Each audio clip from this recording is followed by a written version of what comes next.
Hello बच्चों, नमस्कार, good evening. क्या हाल चाल हैं, कैसे हैं आप सभी? आशा करता हूं एकदम बढ़िया होंगे। गुड इवनिंग जी, गुड इवनिंग। क्या हाल है भाई, सो रहे हैं क्या? हाँ जी, गुड इवनिंग। आ गए कमेंट्स आ गए, दिख गए। गुड इवनिंग भैया, good evening, good evening, good evening, good evening. बढ़िया एकदम, नमस्ते, good evening, very good evening. चलो जी, प्रणाम। चलो जी। बेटा, हम लोगों की 2 दिन छुट्टी रही थी। आई होप आप लोगों ने पढ़ाई की होगी, टाइम वेस्ट नहीं किया गया होगा। इसीलिए आपको पुराने लेक्चर्स दिए गए थे, आरंभ 2024 के लेक्चर्स दिए गए थे, ताकि आप टाइम वेस्ट ना करें। वो 2 दिन थे, उसमें आई होप आप लोगों ने फास्टली कुछ चीजों को रिवाइज किया होगा। आज हम आगे कंटिन्यू करते हैं बेटा जी। वही चैप्टर हमारा चल रहा है, कोशिका जीवन की इकाई, इसी को ही हमको पढ़ना है।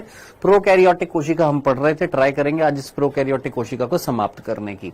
ये हमने पढ़ लिया था प्रोकैरियोटिक कोशिका में, ये पढ़ लिया था, ये पढ़ लिया था, ये पढ़ लिया था, कोशिका का आवरण पढ़ लिया था, जिसमें से अब हमें ग्राम धनात्मक, ग्राम ऋणात्मक हम लोगों ने पढ़ लिया था।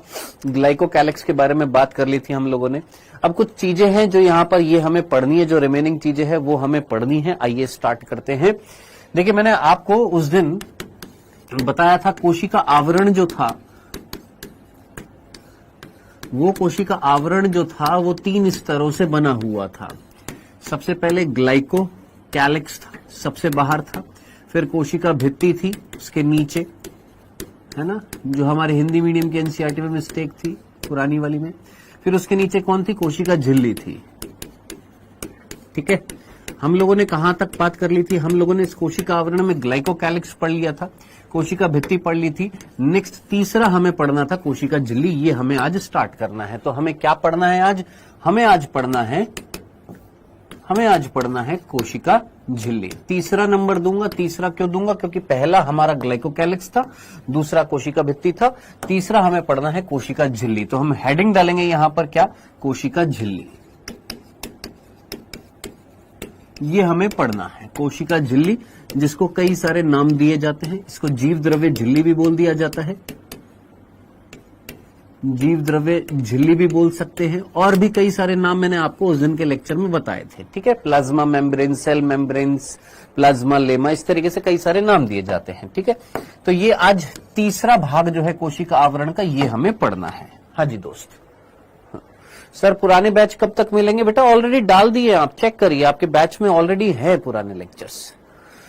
हाँ जी सर, YouTube पर भी पढ़ा रहे हैं। भाई तेरे पास बैच है ना, तो अपने बैच में आराम से पढ़, तो दूसरों की टेंशन मत ले, तो अपना पढ़ाई कर। ठीक है सर, हमें YouTube पर क्लास देखने की जरूरत है नहीं। आपको जो चीज दी गई है, आपका फुल फोकस उस पर होना चाहिए बस। हाँ जी सर, क्या टीचर बदलेगा? भाई मैं वही हूं और मैं ही रहूंगा भाई, क्यों बदलेगा? हाँ जी सर, तीनों लेयर कौन सी सेल में मिलती हैं? बेटा अगर आप नए हैं तो हम जो चीज पढ़ रहे हैं, प्लीज, लेक्चर छठा है, 5 लेक्चर है, फास्टली रिवाइज करिएगा। ये जो तीनों स्तर जो हैं, ये किसमें पाई जा रही है? प्रोकैरियोटिक कोशिका में। ये वाली स्तर जो होती है, ये सिर्फ प्रोकैरियोटिक कोशिका में पाई जाती है। कोशिका भित्ति जो होती है 4 जगत में पाई जाती है, मोनेरा में, प्रोटिस्टा में, प्लांटी में, कवक में, और एनिमेलिया में, जंतुओं में नहीं पाई जाती है। कोशिका झिल्ली सभी जीवों में पाई जाती है, कोशिका झिल्ली सभी जीवों में पाई जाती है। ठीक है, चलिए जी आगे बढ़ते हैं। कोशिका झिल्ली की बात करने वाले हैं। कोशिका झिल्ली में बिंदु सबसे पहला जो आता है वो ये आता है। हाँ जी, ये कैसी झिल्ली होती है? कोशिका झिल्ली जो होती है, ये हमारी वर्णात्मक या चयनात्मक पारगम्य झिल्ली होती है। कैसी झिल्ली होती है? वर्णात्मक बोल दीजिए या चयनात्मक बोल दीजिए, झिल्ली होती है। सर अंग्रेजी में क्या बोलते हैं? अंग्रेजी में इसको बोलते हैं selective permeable, selective permeable membrane बोलते हैं। ठीक है, तो ये चीज याद रखनी है। अब प्रश्न आता है, सर ये वर्णात्मक या चयनात्मक पारगम्य झिल्ली क्या होता है? देखिए, पहले मैं आपको हिंदी मीडियम के एनसीईआरटी में एक मिस्टेक बता देता हूं, जो पुरानी एनसीईआरटी में दे रखी थी। पुरानी एनसीईआरटी, ये ओल्ड एनसीईआरटी में दिया हुआ था, ये जो है ये ओल्ड एनसीईआरटी में लिखा हुआ था, और ये जो है ये न्यू एनसीईआरटी में लिखा हुआ है। डिफरेंस आपको क्या दिखाई देगा, सिर्फ एक वर्ड का डिफरेंस आपको दिखाई देगा यहां पर। कौन सा? अगर आप देखेंगे यहां पर लिखा हुआ है अर्धपारगम्य, यहां पर आपको दिखेगा वर्णात्मक। ये दो डिफरेंस दिख रहे हैं। देखिए ये न्यू एनसीईआरटी में सारी चीजें सेम है, पुरानी एनसीईआरटी और नई एनसीईआरटी में इस पैराग्राफ में सिर्फ एक ही बदलाव आपको दिख रहा है। पुरानी एनसीईआरटी में अर्धपारगम्य लिखा हुआ था, नई एनसीईआरटी में वर्णात्मक लिखा हुआ है। तो डिफरेंस क्या होता है?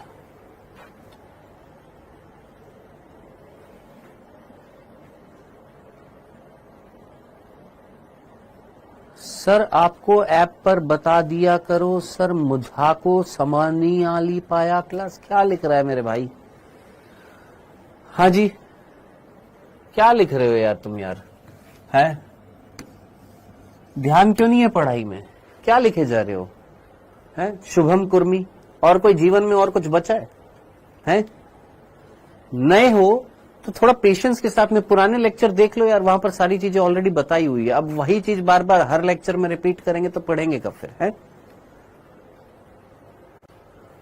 हाँ जी, डन। तो नई एनसीईआरटी में लिखा हुआ वर्णात्मक, पुरानी में लिखा हुआ अर्धपारगम्य। सही क्या है? हमें यही फॉलो करना है। नई एनसीईआरटी, नई एनसीईआरटी में लिखा हुआ वर्णात्मक। सर मीनिंग क्या है? वही हम पढ़ रहे थे। हमने बोला कोशिका झिल्ली जो होती है वो वर्णात्मक या चयनात्मक पारगम्य होती है, सेलेक्टिव परमिएबल होती है। इसका मतलब क्या है? देखिए जितने भी झिल्लियां होती हैं, झिल्ली, अगर मैं झिल्लियों की बात करूं तो झिल्लियों के प्रकार अगर मैं देखूं तो झिल्लियां जो होती है बेटा वो 4 प्रकार की होती हैं। पहली होती है पारगम्य। पारगम्य का मतलब क्या है कि सपोज ये एक झिल्ली है, सपोज ये एक झिल्ली है, ठीक है, और इस झिल्ली के यहां पर रखा हुआ है थोड़ा सा नमक यानी विलेय और पानी यानी विलायक। अब मैं आपसे बोलूं विलेय जिसको अंग्रेजी में क्या बोलते हैं? सॉल्यूट, और विलायक जिसको हम क्या बोलते हैं? सॉल्वेंट। विलेय अगर विलायक में घुल जाता है तो क्या बन जाता है? विलयन बन जाता है। हाँ जी बिल्कुल बन जाता है। ठीक है जी। अब मैं आपसे कह रहा था कि दोस्त ये विलेय और विलायक दोनों यहां से पास हो जाए। कौन? विलायक भी चला जाए, विलेय भी चला जाए। तो ऐसी झिल्ली जो विलेय और विलायक दोनों को जाने दे, ऐसी झिल्ली को हम क्या बोलेंगे? पारगम्य बोलेंगे, परमिएबल बोलेंगे।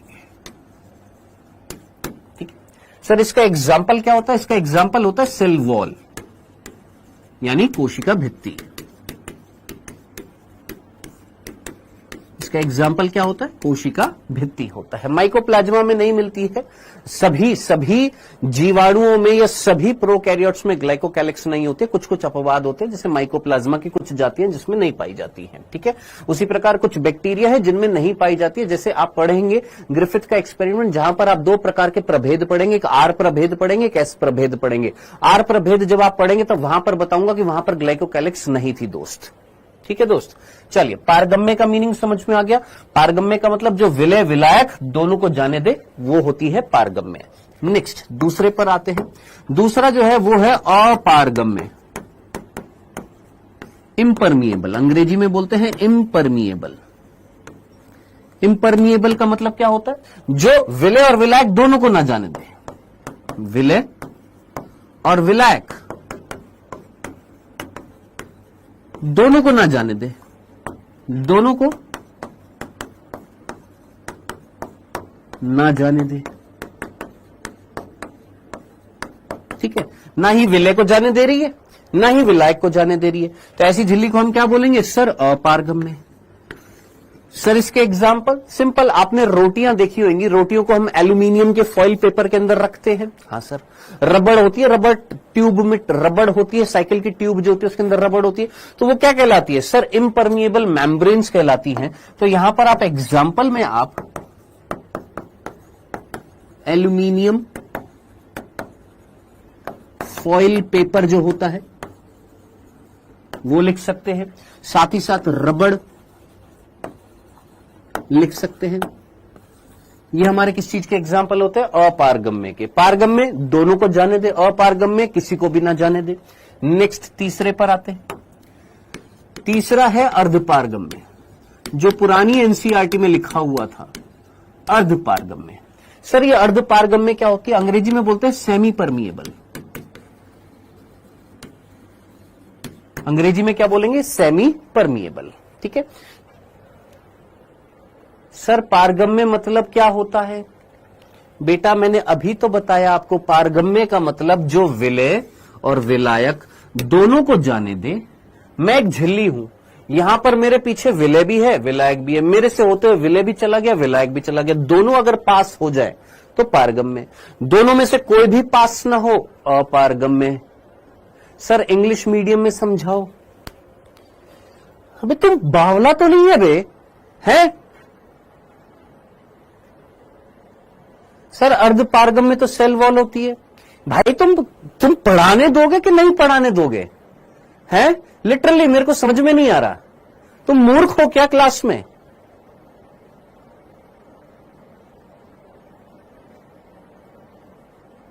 हैं सच्ची बताओ।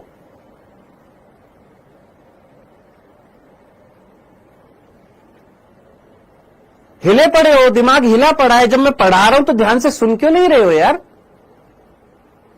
सर कोशिका भित्ति क्यों लिखा है? क्योंकि कोशिका भित्ति जो होती है वो आपकी पारगम्य होती है, डेड होती है, पारगम्य होती है, उससे चला जा सकता है, विलय भी जा सकता है, विलायक भी चला जा सकता है। सर अर्ध पारगम्य क्या होती है? बता रहा हूं ना, रुक जाए यार, पेशेंस नहीं है बिल्कुल भी।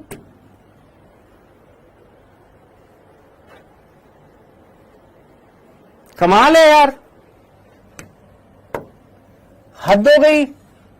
ऐसे मत करो दोस्त, ना मैं पढ़ा पाऊंगा और ना आप पढ़ पाओगे बिना फालतू के ऊटपटांग कमेंट्स करने से।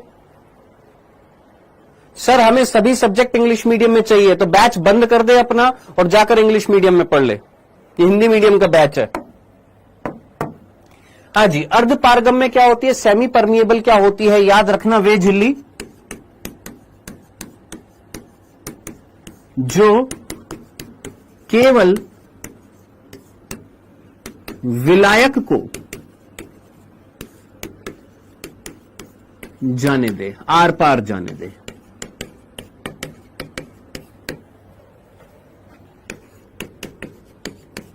अब बताओ, यहां पर इंग्लिश में भी बता रहा हूं, उसमें भी दिक्कत है। अर्ध पारगम्य को इंग्लिश में क्या लिख दिया? Semi permeable. क्या बोला? वो झिल्ली, झिल्ली मींस मेम्ब्रेन, जो किसको जाने दे? विलायक। सर विलायक क्या होता है? विलायक को हम अंग्रेजी में बोलते हैं सॉल्वेंट, उसको जाने दे केवल, उसको हम क्या बोलेंगे? अर्ध पारगम्य। सर इसका एग्जांपल कोशिका भित्ति नहीं है रे सर, इसका एग्जांपल बता दीजिए। इसका एग्जांपल है, आप लोगों ने सुना होगा कि वो लोग जिनकी किडनी खराब हो जाती है। क्या खराब हो जाती है? किडनी खराब हो जाती है, तो उनको एक मशीन को यूज में लिया जाता है, जिसको हम अपोहन यंत्र बोलते हैं हिंदी में। क्या बोलते हैं? अपोहन यंत्र बोलते हैं, डायलिसिस मशीन बोलते हैं। क्या बोलते हैं? डायलिसिस। ठीक है, इस डायलिसिस मशीन के अंदर एक झिल्ली होती है, कितने बच्चों को याद है? जिसको हम सेलोफेन बोलते हैं, जिसका नाम क्या होता है? सेलोफेन। इस झिल्ली का नाम क्या होता है? सेलोफेन। ठीक है, तो सेलोफेन कौन है? सर झिल्ली है। और ये सेलोफेन झिल्ली जो है, ये अपोहन यंत्र डायलिसिस में यूज में आती है, लगी होती है। सर ये क्या करता है? वो लोग जिनकी किडनी खराब हो जाती है, उनके रक्त को छानने के लिए, उनके ब्लड को प्योरीफाई करने के लिए इस मशीन को उनकी रक्त से जोड़ा जाता है, उनकी ब्लड को प्योरीफाई करने के लिए। तो वहां पर एक सेलोफेन मेम्ब्रेन होती है जो इस मशीन के अंदर लगी होती है। और ये सेलोफेन मेम्ब्रेन कैसी होती है? अर्ध पारगम्य होती है। कोशिका भित्ति अर्ध पारगम्य नहीं होती, कोशिका भित्ति पारगम्य होती है। ये जो है ये अर्ध पारगम्य होती है। चौथी श्रेणी जो होती है, जिसको हम क्या बोलते हैं? चयनात्मक पारगम्य। अब देखो, जिसको पढ़ना है वो पढ़े, जिसको नहीं पढ़ना है यहां पर लगा के स्पैम करे जा रहे हो। तुमको क्या लगता है यूट्यूब है यहां पर स्पैम करोगे? मैं रोकूंगा नहीं, यहां पर मैं क्लास से बाहर निकाल दूंगा। तुम याद रख लेना इस चीज को। समझ में आ गया? अलीना खातून,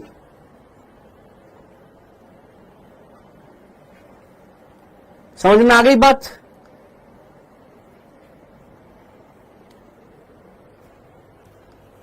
हाँ जी, चयनात्मक पारगम्य।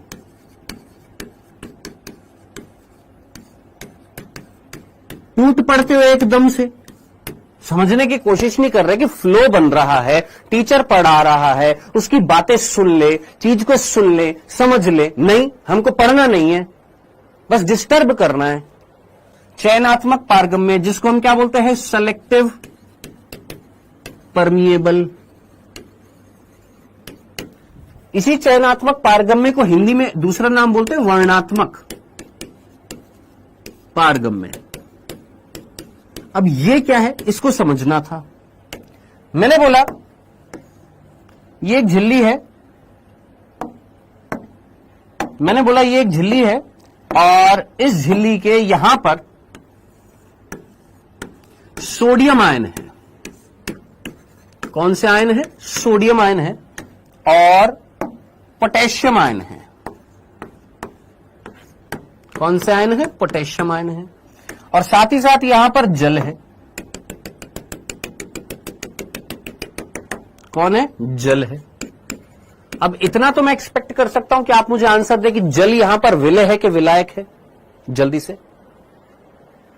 से यहां पर जल जो है वो कौन है? वो विलय है या विलायक है? सर जल एक सॉल्वेंट है। जल कौन होता है? विलायक होता है, जिसके अंदर विलय घुलता है। तो जल कौन है? सर विलायक। और सोडियम और पोटेशियम आयन कौन है सर? यहां पर ये सोडियम और पोटेशियम आयन कौन है सर? विलय है। ये भी विलय है। डन। सोडियम आयन सॉल्यूट है, पोटेशियम आयन सॉल्यूट है, जल जो है वो विलायक है। ठीक है। अब मैंने आपसे कहा कि ये झिल्ली जो है ये केवल सोडियम आयन को जाने दे रही है, पोटेशियम आयन को जाने नहीं दे रही है। और सोडियम आयन जब जाएगा, सोडियम आयन जब यहां से आएगा, ये सोडियम आयन यहां पर आया, लेकिन ये सोडियम आयन वाटर के साथ में आ रहा है, ऐसे नहीं आ रहा। किसके साथ में आ रहा है? जल के साथ में आ रहा है। ऐसे अकेला नहीं आ रहा। किसके साथ में आ रहा है? जल के साथ में आ रहा है। अब मेरी बात को ध्यान से सुनना। ये सुनने के बाद समझने के बाद अब मेरी वर्ड को ध्यान से सुनना। मैंने बोला चयनात्मक पारगम्य झिल्ली वो झिल्ली होती है जो एक निश्चित विलय का चयन करती है, उसको जाने देती है। किसके साथ? विलायक के साथ। क्या बोला हमने कि सेलेक्टिव परमिएबल मेम्ब्रेन कौन सी होती है? वे झिल्ली जो निश्चित विलय को विलायक के साथ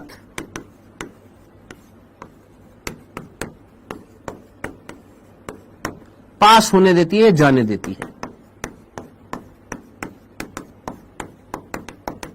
अब इस लाइन को पढ़ और फिर यहां पर सुन। मैंने बोला ये तेरे को झिल्ली दिखाई दे रही, तूने बोला हां सर दिखाई दे रही। मैंने कहा इधर सोडियम आयन भी है, पोटेशियम आयन भी है।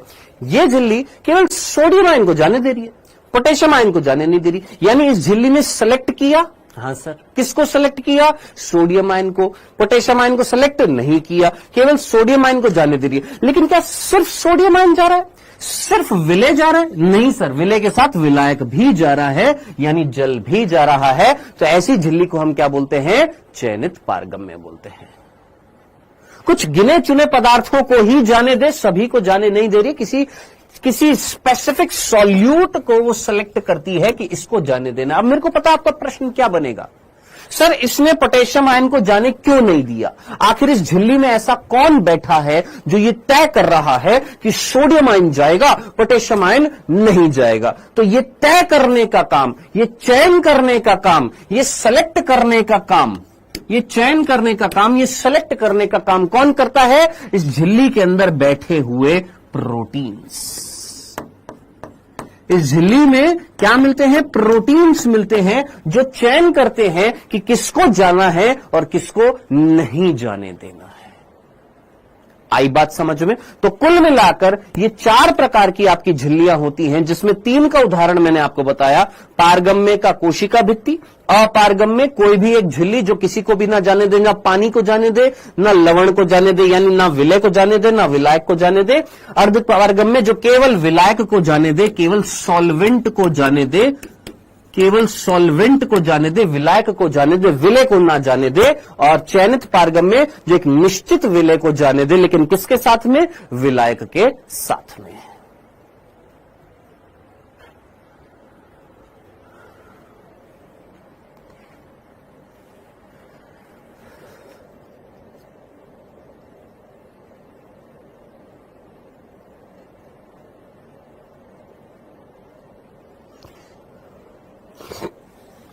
नहीं मयंक मिश्रा, एक ही चीज है। जीव द्रव्य झिल्ली जीव द्रव्य को घेरे हुई है, कोशिका झिल्ली कोशिका के अंदर जो कोशिका द्रव्य वही तो जीव द्रव्य उसको घेरे हुई है, एक ही चीज है। डन, क्लियर है। अब इसका एग्जाम्पल क्या है सर? चयनात्मक पारगम्य झिल्ली का एग्जाम्पल क्या है? तो याद रखना, आपसे अगर कोई पूछे सर चयनात्मक पारगम्य झिल्ली का एग्जाम्पल क्या है, तो जितने भी जीव हैं, चाहे तुम हो, चाहे मैं हूं, चाहे बैक्टीरिया है, चाहे हाथी है, चाहे घोड़ा है, चाहे कोई भी जीव है, हर एक जीव के अंदर कोशिका है, हां सर, और उस कोशिका की झिल्ली भी है, हां सर, है ना, हां सर। तो जरा सोच, मैंने तेरे से बोला ये एक कोशिका, तूने बोला हां सर, ये इस कोशिका की कोशिका झिल्ली, हां सर। अब बालक कह रहे हैं सर कोशिका झिल्ली जीव द्रव्य झिल्ली में फर्क क्या है? आप मुझे बताइए। ये कोशिका का आवरण क्या कहला रहा है? कोशिका झिल्ली। अब इस कोशिका के आवरण के अंदर क्या मिल रहा है सर? जीव द्रव्य। तो इस झिल्ली को मैं क्या जीव द्रव्य की झिल्ली बोल सकता हूं? हां सर, इसी को हम जीव द्रव्य झिल्ली भी बोलेंगे।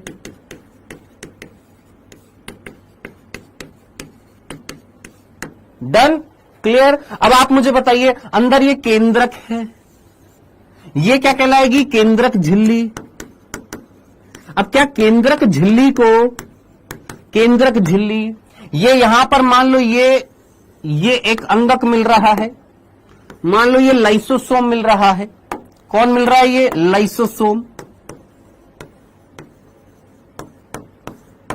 ये लाइसोसोम की झिल्ली, हां सर, लाइसोसोम झिल्ली। अब तो खुद कॉमन सेंस लगा, लाइसोसोम की झिल्ली और कोशिका की झिल्ली संगठन के आधार पर अलग अलग है। नहीं, कोशिका झिल्ली में भी क्या पाया जाता है? लिपिड और प्रोटीन पाया जाता है। और ये जो झिल्ली है ये किसकी झिल्ली है? ये कोशिकांग की झिल्ली है। इस झिल्ली में भी क्या पाया जाता है? लिपिड प्रोटीन पाया जाता है।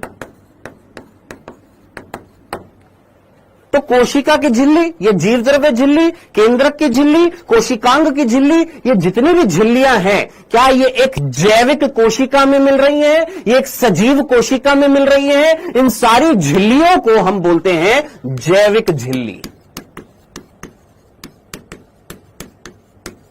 जैविक का मतलब ही क्या है? सजीव।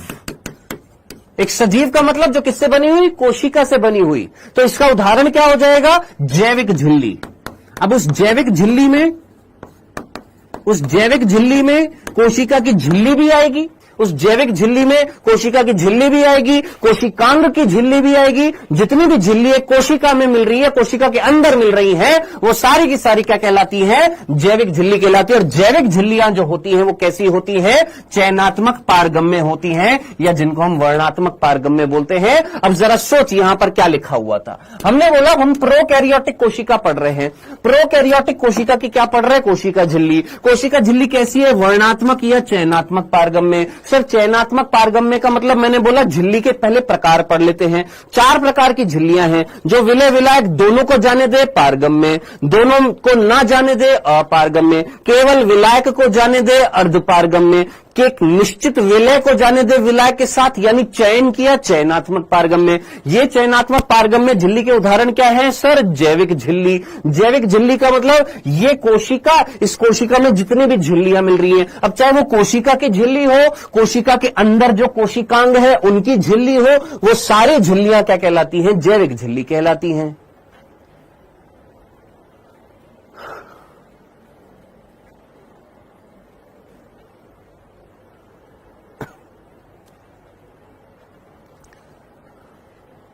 हाँ जी, डन, क्लियर है। तो पहला बिंदु जो था वो ये था कि प्रोकैरियोटिक कोशिका में कोशिका झिल्ली, या जिसको हम जीव द्रव्य झिल्ली बोलेंगे। क्यों? क्योंकि कोशिका की झिल्ली किसको घेरे हुए है? जीव द्रव्य को घेरे हुए है। अरे बांगड़ू याद कर, प्रोकैरियोटिक कोशिका जो थी, उस प्रोकैरियोटिक कोशिका में जीव द्रव्य क्या था? सोच, थोड़ा दिमाग लगा मयंक मिश्रा।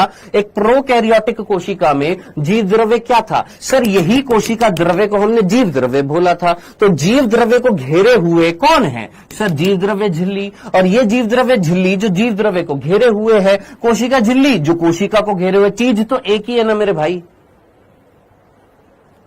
अब जिसको समझ में नहीं आया बंद कर दे क्लास और 10 बार पढ़ लेना यहां पर, ठीक है।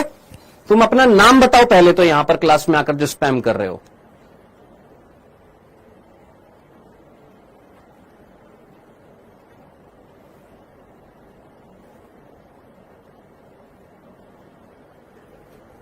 मैं क्लास से बाहर निकाल दूंगा, लिमिट मत क्रॉस करना। अभी छठा लेक्चर है, स्टार्ट किया है अभी तो ये बैच, और अभी से तुम लोगों के अंदर इतना हो गया कि स्पैम कर रहे स्पैम कर रहे स्पैम कर रहे। हाँ जी, डन, क्लियर है। पहला बिंदु आराम से पढ़ेंगे, वापस से रीस्टार्ट करते हैं। क्या पढ़ रहे थे बेटा? हम पढ़ रहे थे प्रोकैरियोटिक कोशिका। प्रोकैरियोटिक कोशिका में हम पढ़ रहे थे कोशिका आवरण, जो हमने 2 दिन पहले लेक्चर पढ़ा था। उसमें हमने ग्लाइकोकैलिक्स पढ़ा था, कोशिका भित्ति पढ़ा था, कोशिका झिल्ली पढ़ना था। कोशिका झिल्ली हमने स्टार्ट किया आज। कोशिका झिल्ली को हमने बोला जीव द्रव्य झिल्ली। ये जो है ये कैसी होती है? चयनात्मक या वर्णात्मक पारगम्य होती है। इसका मीनिंग क्या है ये मैंने आपको बता दिया। अब आगे बढ़ते हैं दूसरा बिंदु। ये जो कोशिका झिल्ली जो होती है, यह जीव द्रव्य झिल्ली जो होती है, ये अंदर की तरफ कुछ वलन लिए होती है, अंदर की तरफ मुड़ी हुई होती है। क्या बोला हमने? ये जो कोशिका झिल्ली जो होती है, कोशिका झिल्ली, ये कोशिका द्रव्य की तरफ, ये जीव द्रव्य की तरफ प्रोकैरियोटिक कोशिका में अंदर की तरफ वलन लिए होती है। क्या सर? पहले लिख देता हूं। क्या ये कोशिका झिल्ली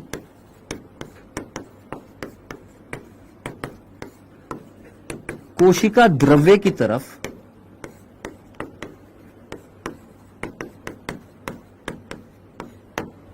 अंतर्वलन लिए होती है।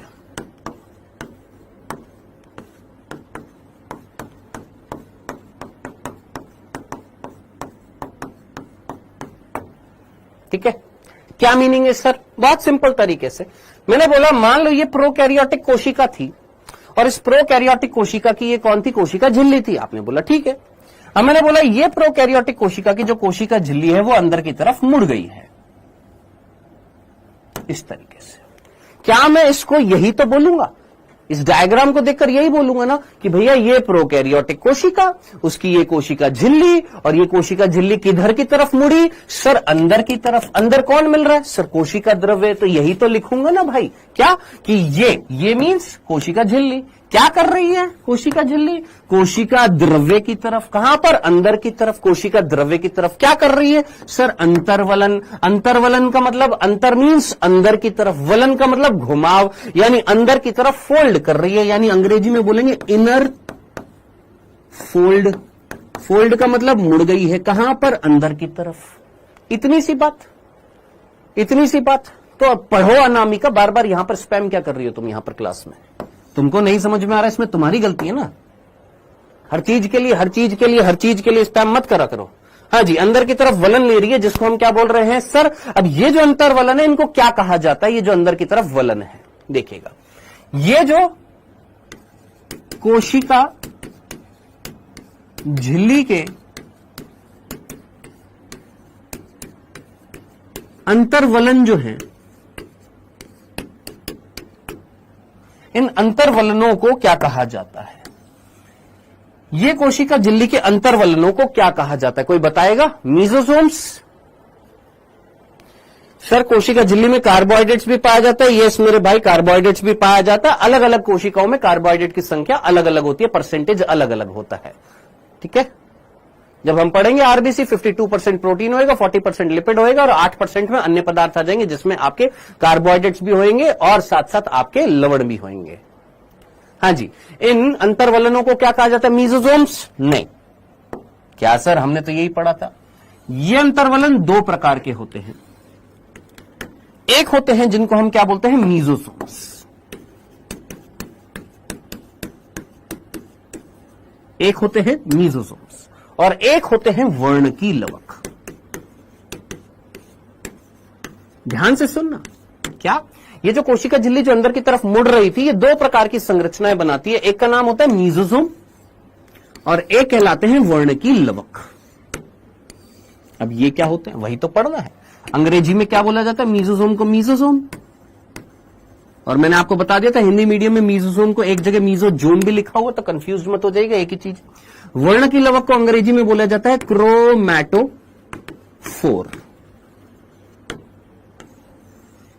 ठीक है, समझ में आ गया। अब ध्यान से सुनना, मीजोसोम जो है वो प्रोकैरियोट्स का विशिष्ट लक्षण है।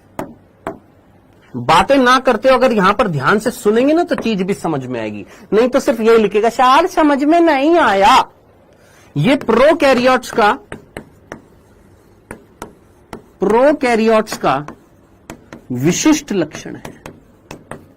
अब जरा सोच, प्रोकैरियोट्स का विशिष्ट लक्षण है, इसका मतलब क्या होगा कि ये सभी प्रोकैरियोट्स में मिलेगी ही मिलेगी। कौन?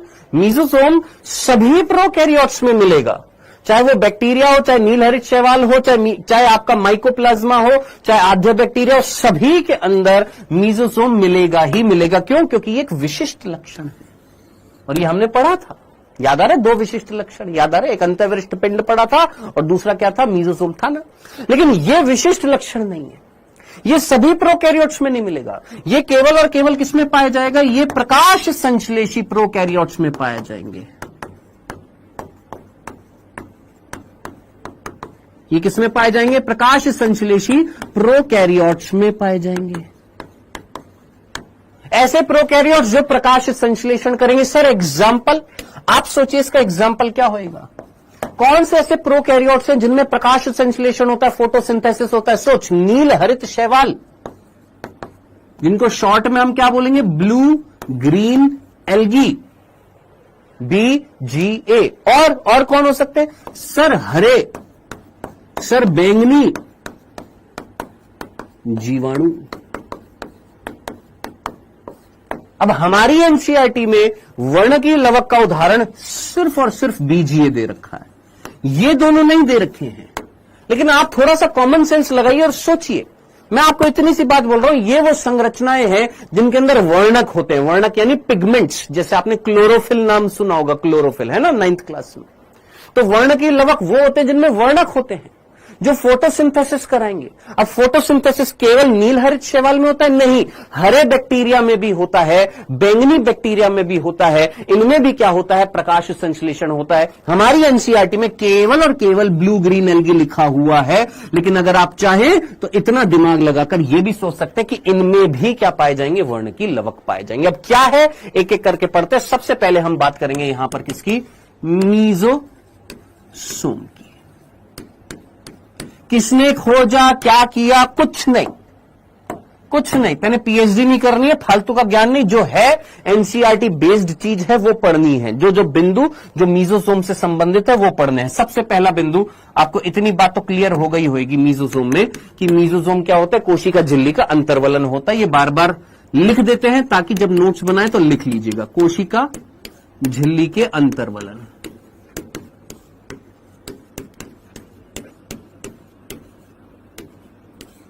ठीक है। अब ये कोशिका झिल्ली के अंतर्वलन 3 रूप में पाए जाते हैं या 3 प्रकार के होते हैं। कौन कौन से 3 प्रकार है? सर मीजोसोम के भी 3 प्रकार है। हाँ, कैसे कैसे? इधर देख, इस डायग्राम में तेरे को जो मीजोसोम दिखाई दे रहा है वो मीजोसोम किस प्रकार का दिखाई दे रहा है? तू बोलेगा सर इस प्रकार गोल सा दिखाई दे रहा है। मैंने कहा ठीक है। मैंने कहा ये वाला कैसा दिखाई दे रहा है? तूने बोला सर इस तरीके से नलिका के जैसा दिखाई दे रहा है। वापस से देख,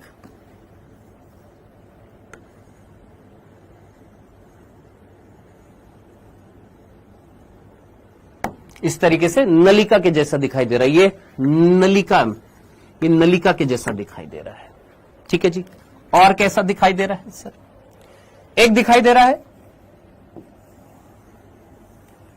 बड़ी नलिका के रूप में, यानी 3 रूप में आपके मीजोसोम मिल रहे हैं। या तो गोल गोल आकृति का मिल रहा है इस तरीके से फूला हुआ सा, एक छोटी छोटी नलिकाओं के रूप में, एक बड़ी नलिकाओं के रूप में। तो 3 रूप से मिलते हैं आपके मीजोसोम। कौन कौन से? एक मिलते हैं पुट्टिका यानी गोलाकार आकृति की, जिसको हम क्या बोलते हैं? वेसिकल्स। दूसरे मिलते हैं नलिका आकृति में, जिसको हम बोलते हैं ट्यूब्यूल्स। और एक मिलते हैं नलिका, हाँ जी, और एक मिलते हैं पटलिका की आकृति में, जिसको हम बोलते हैं लेमिला। सर लैमिला और नलिका में क्या फर्क होता है? नलिका कंपैरेटिवली छोटी नलियां और पटलिका क्या होती है? बड़ी नलियां जो होती हैं, बड़ी नलिकाएं जो होती हैं, बड़ी नलिकाएं जो होती हैं उनको हम क्या बोलते हैं? पटलिका बोलते हैं। तो याद रखना, जो बड़ी बड़ी नलिकाएं होती हैं उनको हम क्या बोलते हैं? सर ये हो गई पटलिका, ये हो गई पट्टिका, और इस रूप में पाया जा रहा है ये हमारी नलिका। तो तीन रूप से ये पाई जाती है, या तो इस तरीके से गोल गोल गोल गोल पट्टिका के रूप में, छोटी छोटी नलिका के रूप में, या बड़ी नलिका के रूप में। बड़ी नलिका को हम क्या बोलते हैं? पटलिका बोलते हैं। सर प्रोकैरियोट्स में सेल मेम्ब्रेन किसमें पाई जाती है? बेटा प्रोकैरियोट्स में सेल मेम्ब्रेन कौन है? सोनल राजपूत पूछ रहे सर प्रोकैरियोट्स में कोशिका झिल्ली किसमें पाई जाती है? वेल डन बेटा, प्रोकैरियोट्स के अंदर ये जो कोशिका झिल्ली जो होती है ये कोशिका में पाई जाती है। ठीक है, ठीक है सोनल, ये आप पहले 5 लेक्चर पढ़ो सोनल, फिर उसके बाद में आज की क्लास लेना।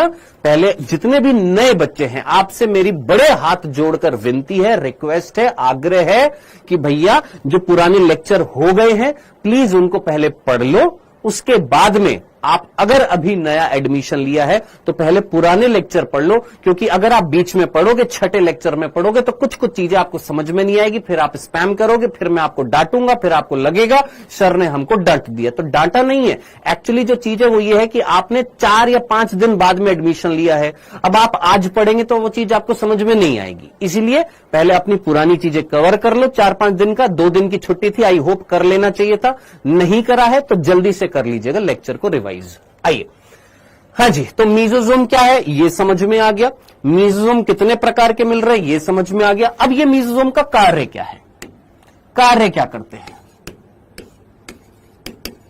कार्य क्या है किसका? मीजोसोम की बात कर रहे हैं। मीजोसोम क्या होते हैं ये समझ में आ गया। कोशिका झिल्ली अंदर की तरफ मुड़ जाती है, ये हमने यहां पर लिख भी दिया है कि कोशिका झिल्ली जब अंदर की तरफ मुड़ जाती है तो उसको हम क्या ये हमने यहां पर लिख भी दिया है कि कोशिका झिल्ली जब अंदर की तरफ मुड़ जाती है उस अंतर्वलन को हम क्या बोलते हैं? मीजोसोम बोलते हैं। ये मीजोसोम कोशिका झिल्ली के अंतर्वलन होते हैं, 3 प्रकार के होते हैं, ये लिख दिया। बात कर रहे हैं कि सर इसके कार्य क्या होते हैं, और मैं इतनी श्योरिटी के साथ कह सकता हूं अगर प्रश्न बनेगा तो यहां पर बन सकता है नीट में। तो जो चीज इंपॉर्टेंट है उस पर फोकस करना कि यहां से प्रश्न बनने की संभावना होती है। इस मीजोसोम के कार्य कितने हैं? इसके टोटल 7 कार्य हैं, 7 फंक्शन है, और ये 7 के 7 फंक्शन आपने अपनी कॉपी में लिखने हैं। 7 के 7 फंक्शन आपने अपनी कॉपी में लिखने हैं। पहला फंक्शन एक एक करके लिखता जाऊंगा, एक एक करके सुनते जाइएगा 7 कार्य कौन कौन से हैं। ठीक है, आराम से सुनिएगा। एक सिंपल सी चीज मैं आपसे पूछता हूं कि अगर ये आपको कोशिका दिखाई दे रही है और ये कोशिका की झिल्ली अगर अंदर की तरफ मुड़ गई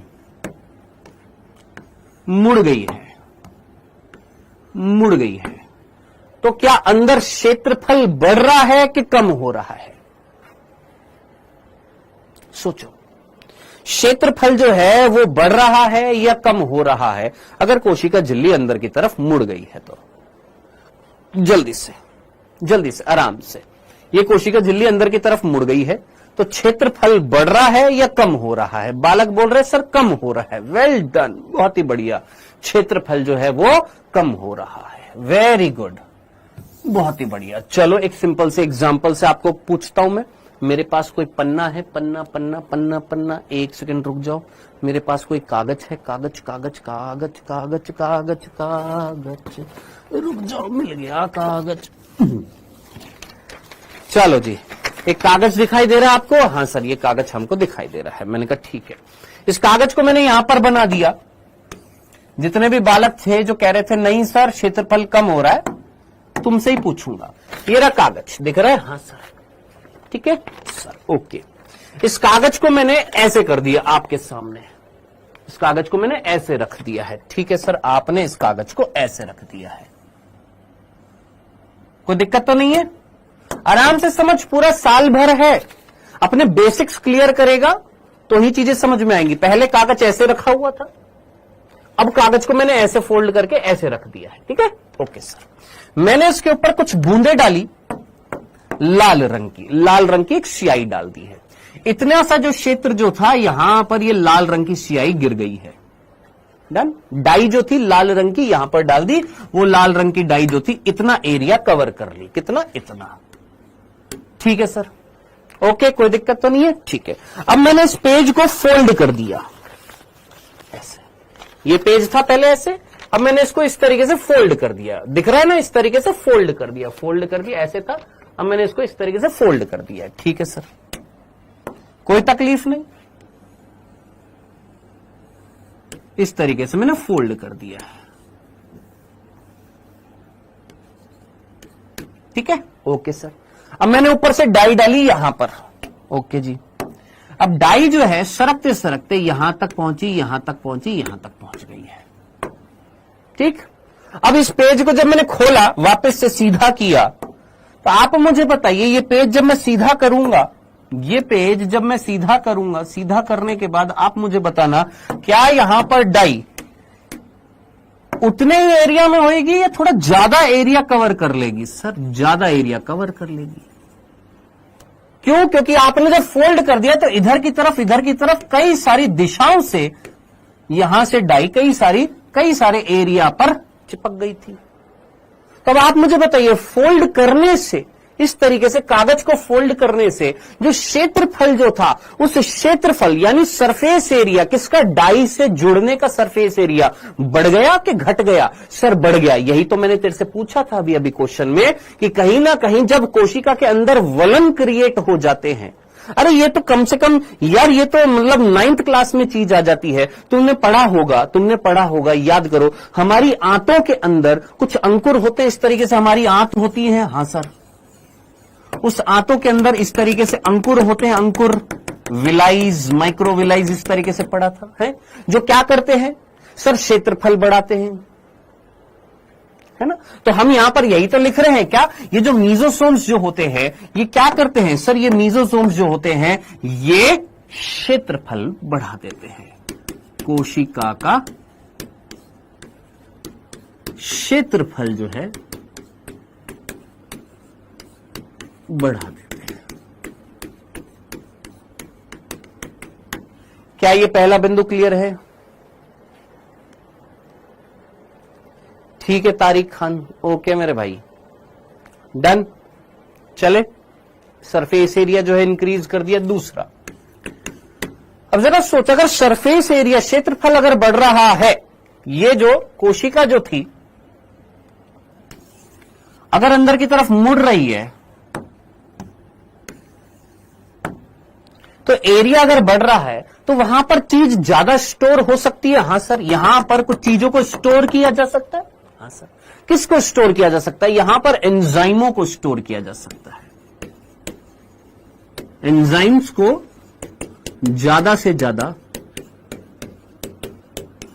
संचित किया जाता है।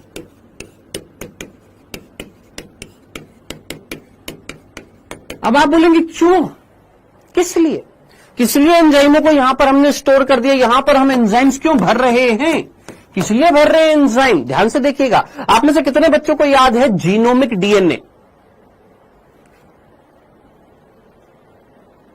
कितने बच्चों को याद है जीनोमिक डीएनए? जल्दी से मुझे बताइए, कितने बच्चों को याद है जीनोमिक डीएनए? कितने बच्चों को याद है जीनोमिक डीएनए? जीनोमिक डीएनए याद है ना सभी को? ये जीनोमिक डीएनए जो होता है ये किसके पास है? सर ये जीनोमिक डीएनए इस अंतर्वलन के पास है। इस अंतर्वलन को हमने क्या नाम दिया था सर? मीजोसोम। इस मीजोसोम से जुड़ा हुआ है कौन? Genomic DNA. और वो जीनोमिक डीएनए जो है उसका हमें कराना है रेप्लिकेशन, उसकी हमें बनानी है कॉपी बनानी है। तो उसका रेप्लिकेशन कराने के लिए क्या चाहिए? एंजाइम चाहिए। और वो एंजाइम कहां पर मिल रहे हैं? वो एंजाइम यहां पर मिल रहे हैं। तो जो यहां पर एंजाइम मिल रहे हैं उन एंजाइमों को हम यूज में ले रहे हैं। किस चीज के लिए? जो जीनोमिक डीएनए है उस जीनोमिक डीएनए के रेप्लिकेशन के लिए। अब ये चीजें एनसीईआरटी में डायरेक्टली नहीं लिखी हुई हैं, आपको समझना पड़ेगा कि ये जीनोमिक डीएनए किसके पास में है? सर मीजोसोम के पास में है। क्यों जुड़ा हुआ है? क्योंकि इसके पास में एंजाइम है। क्यों एंजाइम है? ताकि ज्यादा से ज्यादा एंजाइम को यहां पर स्टोर कर ले। क्यों कर ले? क्योंकि बहुत ज्यादा जरूरत है। किस चीज की? एंजाइम की। क्या कराने के लिए? रेप्लिकेशन कराने के लिए। तो ये मीजोसोम्स, बोल सकता हूं, ये जीनोमिक डीएनए के रेप्लिकेशन में हेल्प करते हैं। जीनोमिक डीएनए की प्रतिकृति यानी रेप्लिकेशन में हेल्प करते हैं, मदद करते हैं। ये हो गए 3 फंक्शन। कितने फंक्शन हो गए? 3 फंक्शन। हाँ जी, सोमदत्त शर्मा, क्या दिक्कत है?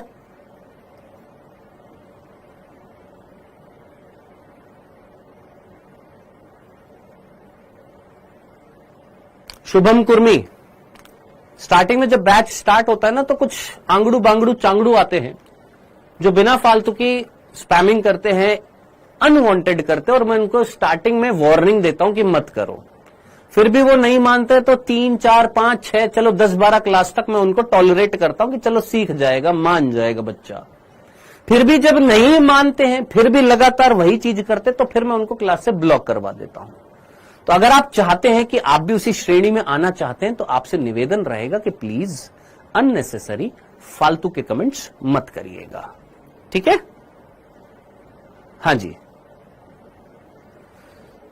चलिए जी, चलें आगे। डन। सर्वो एंजाइम कैसे जाएंगे? चयनात्मक पारगम्य थी ना वो? कैसी थी? चयनात्मक पारगम्य थी। तो वो एंजाइम कहां पर बनते हैं? सर्वो एंजाइम्स यहां पर बन रहे हैं। क्यों? क्योंकि यहां पर राइबोसोम्स हैं। कौन मिल रहे हैं यहां पर? राइबोसोम मिलते हैं। और ये राइबोसोम्स जो होते हैं, ये राइबोसोम जो होते हैं, ये राइबोसोम जो होते हैं, ये प्रोटीन की फैक्ट्री होती है और एंजाइम से एक प्रकार के प्रोटीन होते हैं। तो यहां पर प्रोटीन बनेंगे और वो प्रोटीन यहां पर जाएंगे। कौन ले जाएगा? यहां से अपनी उच्च सांद्रता से निम्न सांद्रता में जाएंगे। कौन लेकर जाएगा? ये झिल्ली के अंदर जो प्रोटीन बसे हुए हैं, जो चयन करेंगे कि इन एंजाइमों को अंदर यहां पर भेज दो। डन। चलिए, कितने कार्य हो गए जनाब? यहां पर 3 कार्य हो गए। चौथा कार्य जरा ध्यान से सुनिएगा। जीनोमिक डीएनए का रेप्लिकेशन करा दिया। हाँ जी, करा दिया। चौथा कार्य सुनने से पहले इधर देखिएगा, ध्यान से सुनिएगा। हमने बोला कि दोस्त ये हमारी कोशिका झिल्ली है, प्रोकैरियोटिक कोशिका झिल्ली, और ये बड़ी वाली मीजोजोम थी। बड़ी वाली मीजोजोम को हमने क्या नाम दिया था? पटलिका बोला था। हाँ सर, एक पटलिका ये रही, एक पटलिका ये रही, ठीक है, कोई दिक्कत नहीं है, आराम से। ये सर इस तरीके से पुट्टिका के रूप में थी मीजोजोम। इसके पास में था सर ये जीनोमिक डीएनए। जीनोमिक डीएनए ने क्या कर लिया? रेप्लिकेशन। कैसे? सर यहां पर भरे पड़े थे एंजाइम जो डीएनए के रेप्लिकेशन में हेल्प कर रहे थे। चलिए सर, रेप्लिकेशन मीन अपनी कॉपी बना ली। एक डीएनए से एक और डीएनए बन गया है, 2 डीएनए की कॉपी बन गई है, ठीक है। एक यहीं रह गया, एक इधर है, ठीक है। अब आप मुझे बताइए, क्या ये कोशिका अपने आप को विभाजित कर सकती है? हां सर। कैसे?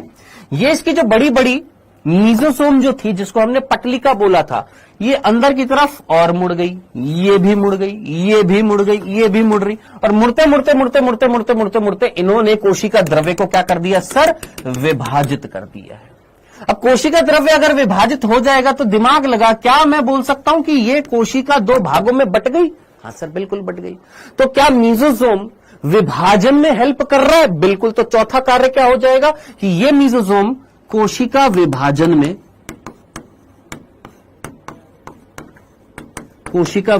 में सहायता करते हैं।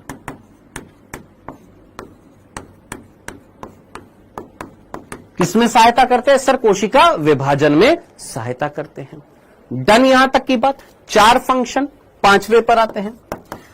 5वां फंक्शन हमारी एनसीईआरटी में डायरेक्टली लिखा हुआ है, हम उसको समझने की कोशिश करते हैं। जरा ध्यान से सुनिएगा। आप मुझे बताइए, पाचन का मतलब समझ में आता है आपको? पाचन, पाचन, डाइजेशन। हाँ सर, समझ में आता है। पाचन या डाइजेशन का मतलब होता है क्या? किसी वृद्ध अणु को, वृद्ध मीन्स बड़ा, किसी वृद्ध अणु को छोटे छोटे टुकड़ों में तोड़ देना। क्या कहलाता है सर? पाचन कहलाता है, डाइजेशन कहलाता है। सिंपल सा था।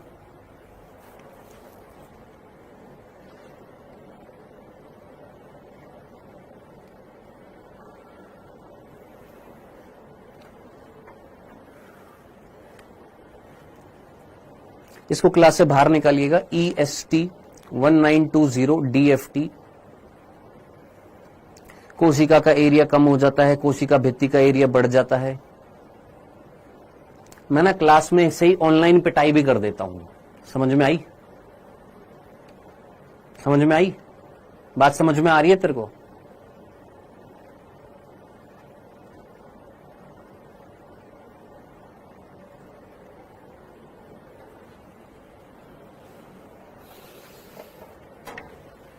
या तो चुपचाप पढ़ लो, पढ़ाने दो, मत डिस्टरबेंस क्रिएट करो। क्यों तुमको समझ में नहीं आ रही है बात बेटा? प्यार से समझा रहा हूं, समझ जाओ।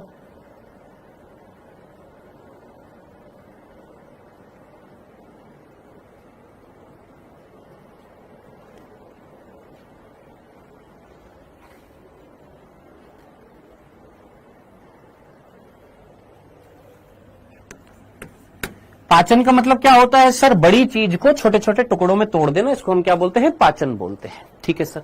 अब मैंने बोला आपसे ये पाचन हमारे अंदर कहां पर होता है? सेल के अंदर होता है कि सेल के बाहर होता है? अच्छा, ये पाचन कराने के लिए रिस्पॉन्सिबल कौन होते हैं? एंजाइम्स होते हैं।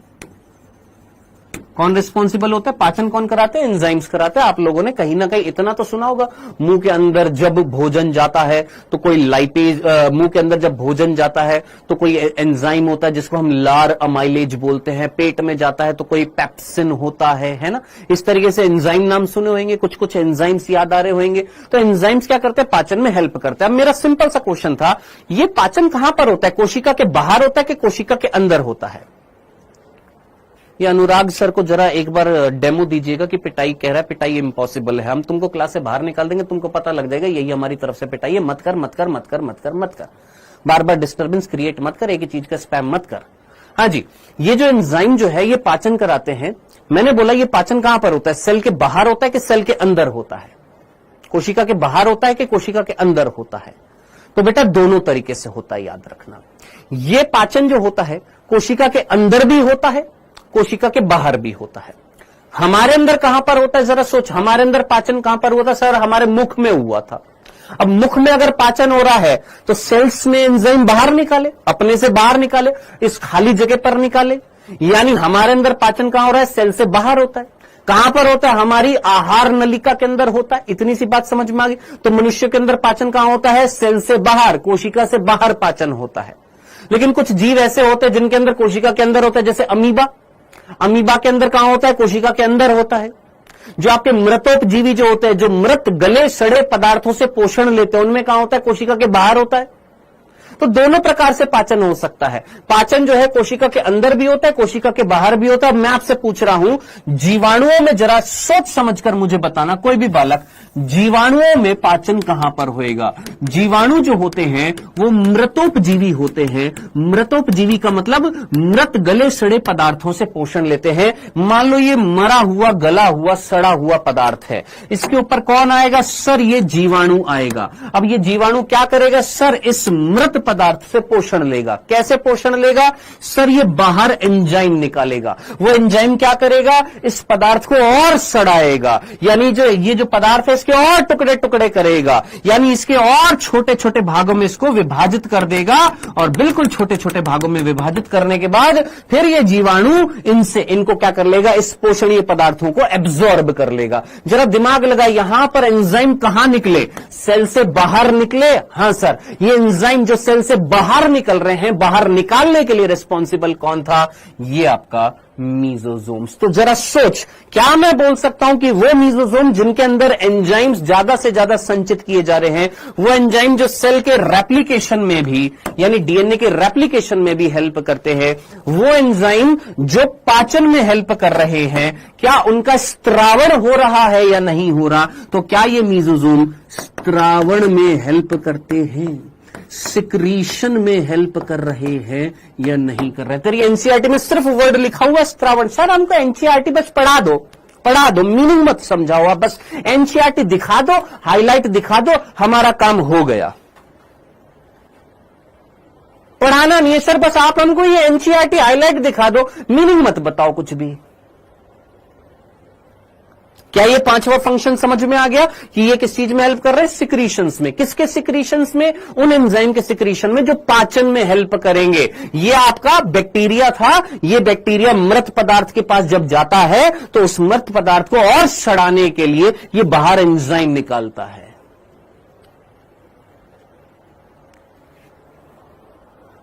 डन। चलिए जी, कितने फंक्शन हो गए सर? 5 फंक्शन हो गए। चले आगे बढ़ते हैं। नेक्स्ट छठा फंक्शन समझने की कोशिश करते हैं।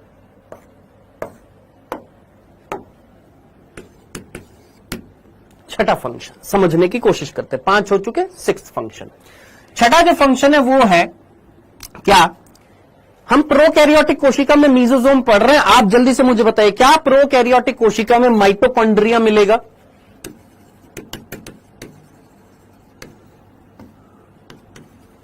क्या प्रोकैरियोटिक कोशिका में माइटोकॉन्ड्रिया मिलेगा? नहीं दिख रहा अंकिता शर्मा, और नहीं देखना चाहते हम अभी। हाँ जी, क्या प्रोकैरियोटिक कोशिका में माइटोकॉन्ड्रिया मिलेगा? हां या नहीं? मिलेगा? मिलेगा नहीं ना? इतना तो कंफर्म है ना? इतना तो मैं एक्सपेक्ट कर सकता हूं कि हां नहीं मिलेगा। अभी भी कुछ बालक कह रहे हां सर मिलेगा। चल, बहुत बढ़िया है।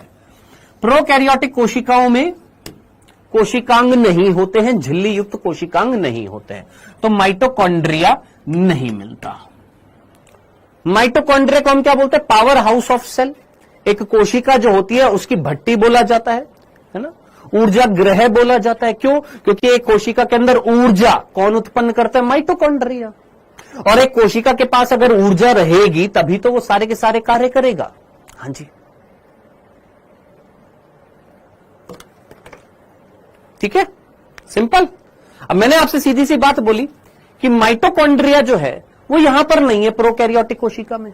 और हम ये जानते हैं कि बिना एनर्जी के तो कोई कोशिका जिंदा नहीं रह सकती है। समझ में आ रही है बात? क्या बोला हमने? बिना एनर्जी के कोई सेल जिंदा नहीं रह सकती है। और एनर्जी कौन बनाता है? सर माइटोकॉन्ड्रिया बनाता है। प्रोकैरियोटिक कोशिका में जब माइटोकॉन्ड्रिया नहीं है तो प्रोकैरियोटिक कोशिका के अंदर एनर्जी कौन बनाएगा? तो याद रखना, माइटोकॉन्ड्रिया एनर्जी उत्पन्न करता है। किस रूप में? एटीपी के रूप में। एटीपी की फुल फॉर्म मुझे पता है, कई बच्चे पूछेंगे इसलिए पहले लिख देता हूं, एडिनोसिन ट्राइफॉस्फेट। एडिनोसिन ट्राइफॉस्फेट क्या है? ये ऊर्जा की एक इकाई है, ऊर्जा का एक कण है एटीपी, जो कौन उत्पन्न करता है? माइटोकॉन्ड्रिया। अब ये उत्पन्न करने के लिए, एटीपी उत्पन्न करने के लिए यानी एनर्जी उत्पन्न करने के लिए कौन रिस्पॉन्सिबल होते हैं? एंजाइम्स। कौन रिस्पॉन्सिबल है? एंजाइम। जिनमें से एक एंजाइम अगर आप याद रख सकते हैं तो अभी याद रख लेना, जिसका नाम है एटीपी सिंथेज। एटीपी सिंथेज वो एंजाइम है जो एटीपी उत्पन्न कराता है, एटीपी का निर्माण कराता है। ये वो एंजाइम है जो एटीपी उत्पन्न कराता है, जो माइटोकॉन्ड्रिया में होता है। अब हमने बोला कि भैया प्रोकैरियोटिक कोशिका जो होती है उसमें माइटोकॉन्ड्रिया तो नहीं है। जब माइटोकॉन्ड्रिया नहीं है तो एटीपी फिर तो नहीं होएगी, और अगर एटीपी नहीं होएगी यानी ऊर्जा नहीं होएगी, एनर्जी नहीं होएगी, तो वो कोशिका फिर जिंदा कैसे रहेगी? तो सीधी सी बात है, बस सीधी सी क्या कि प्रोकैरियोटिक कोशिका में माइटोकॉन्ड्रिया तो नहीं होता, लेकिन ये एंजाइम होता है। और ये एंजाइम कहां पर होता है सर? ये मीजोसोम में होता है। किसमें होता है? मीजोसोम में होता है। और अगर मीजोसोम में होता है तो हम क्या बोलेंगे? मीजोसोम किस चीज में हेल्प कर रहा है? सर ऊर्जा उत्पन्न करने में।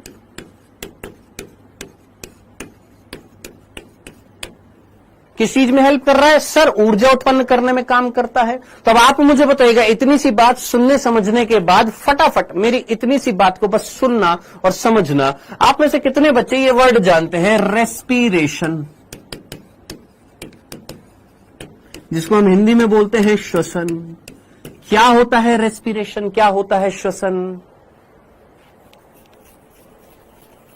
क्या होता है रेस्पिरेशन? क्या होता है श्वसन? कोई मुझे बताएगा क्या होती है प्रक्रिया? बहुत सिंपल सी। क्या हमने ग्लूकोज लिया, एक कोशिका के अंदर ये ग्लूकोज था, इसको हमने तोड़ दिया, और तोड़ने के बाद क्या निकली? कार्बन डाइऑक्साइड, और क्या निकला? जल, और क्या निकली? एटीपी। क्या बनी?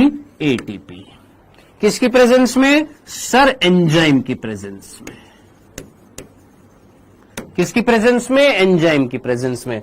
हो सकता है ऑक्सीजन हो सकता है ना हो। अगर ऑक्सीजन होएगी तो वायवीय श्वसन, नहीं होएगी तो अवायवीय श्वसन। यहां पर हम वायवीय श्वसन की बात कर रहे हैं। आप मुझे बताइए, इतनी सी बात सुनने और समझने के बाद क्या मैं ये नहीं बोल सकता, इतनी सी बात क्या, कि श्वसन वो प्रक्रिया होती है जिसमें एटीपी का निर्माण होता है।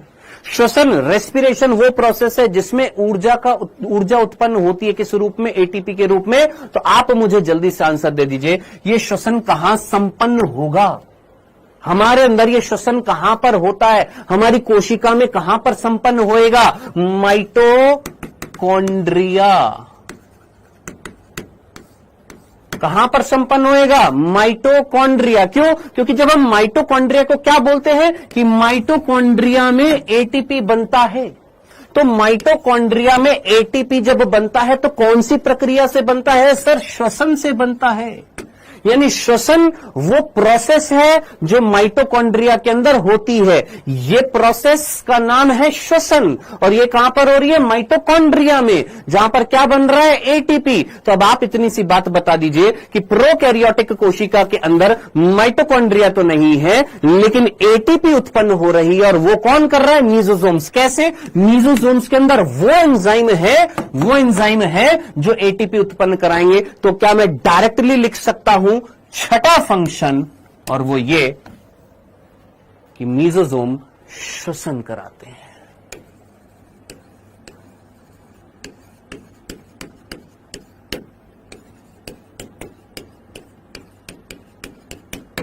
मीजोसोम श्वसन कराते हैं। काजल का नाम जरा नोट करिएगा।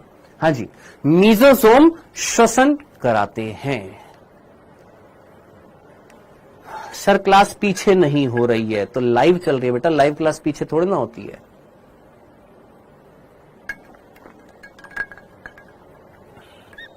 हाँ जी, क्या इतनी सी बात क्लियर हो गई? समझ में आ गया? वापस से सुन, मैंने बोला ये प्रक्रिया जो थी इसको हमने बोला है श्वसन। ये वो प्रोसेस है जिसमें एटीपी बनती है। आपने बोला हमारे अंदर कहां होती है? मैंने कहा एटीपी जहां बनेगी। आपने बोला कहां होती है? मैंने कहा माइटोकॉन्ड्रिया। माइटोकॉन्ड्रिया को हम पावर हाउस बोलते हैं सेल का। क्यों? क्योंकि एनर्जी बनती है एटीपी, और ये एनर्जी बनने की प्रक्रिया श्वसन होती है। तो श्वसन कहां हो रहा है हमारे अंदर? माइटोकॉन्ड्रिया में। अब हमने बोला प्रोकैरियोटिक कोशिका में तो माइटोकॉन्ड्रिया होते नहीं, क्योंकि कोशिकांग तो होते नहीं है। जब कोशिकांग नहीं है, माइटोकॉन्ड्रिया नहीं है, तो बिना एनर्जी के तो कोई कोशिका जिंदा नहीं रह सकती। तो एनर्जी तो चाहिए, एटीपी तो चाहिए। तो भैया वो एटीपी कौन बनाएगा? Sir, mesosome. क्यों? क्योंकि मीजोसोम में वही एंजाइम है जो माइटोकॉन्ड्रिया में मिलता है। कौन? एटीपी सिंथेज, जो ऊर्जा उत्पन्न करेगा। यानी मीजोसोम वो संरचना है जो श्वसन करेगी। अब आप मुझे बताइए, क्यों मैंने यहां पर मीजोसोम्स को प्रोकैरियोट्स का विशिष्ट लक्षण लिखा? सोचो, प्रोकैरियोट्स का विशिष्ट लक्षण क्यों लिखा? क्योंकि विशिष्ट मतलब हर एक प्रोकैरियोट में मीजोसोम मिलेगा। क्यों? क्योंकि जिंदा रहने के लिए एनर्जी चाहिए। क्या चाहिए जिंदा रहने के लिए? एनर्जी। अगर तू जिंदा है, मैं जिंदा हूं, क्यों है हम जिंदा? क्यों? क्योंकि हमारे अंदर क्या है? एनर्जी। अगर एनर्जी नहीं होंगे तो हम भी खत्म हो जाएंगे। तो जरा सोच, एक प्रोकैरियोटिक कोशिका को जिंदा रखने के लिए क्या करना पड़ेगा? सर, श्वसन। और श्वसन कौन करेगा? मीजोसोम। और जिंदा रहना है तो प्रोकैरियोट्स, हर एक प्रोकैरियोट्स के अंदर क्या मिलेगा? मीजोसोम मिलेगा ही मिलेगा, जो क्या कराएगा? श्वसन कराएगा। हाँ जी, डन, क्लियर है। ये 7 फंक्शन हो चुके हैं, 6 फंक्शन हो चुके हैं। किस चीज के? हमारे मीजोसोम्स के। Aman MCH, last and final warning दे रहा हूं मैं तेरे को। अब अगर उठपटांग कोई चीज लिखी तो वास्तव में ये तेरी लास्ट क्लास हो सकती है। ठीक है, 7वां फंक्शन, ध्यान से सुनिएगा। 7वां फंक्शन, लास्ट फंक्शन 7वां। क्या बोले थे? मीजोसोम के टोटल कितने फंक्शन है? 7 फंक्शन है। लास्ट आखिरी फंक्शन ध्यान से सुनना। क्या? एक कोशिका के अंदर कोशिका भित्ति का निर्माण करने के लिए भी रिस्पॉन्सिबल कौन है? मीजोसोम। किसका? कोशिका भित्ति का निर्माण करने के लिए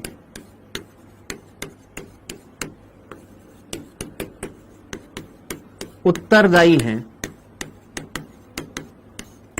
कौन? मीजोसोम्स। मीजोसोम्स जो है किस चीज के लिए रिस्पॉन्सिबल है? कोशिका भित्ति के निर्माण के लिए। अब जरा खुद सोच, कोशिका भित्ति बनानी है और कोशिका भित्ति किससे बनी होती है? पेप्टिडोग्लाइकेन से। ये वर्ड याद आ रहा होगा, मैंने तेरे को बताया था प्रोकैरियोट्स में कोशिका भित्ति किससे बनी होती है? पेप्टिडोग्लाइकेन से बनी होती है। हाँ जी, तो वो पेप्टिडोग्लाइकेन की जो स्तर जो बनानी है, वो बनाने के लिए क्या चाहिए गुरु? वहां पर भी क्या चाहिए होते हैं?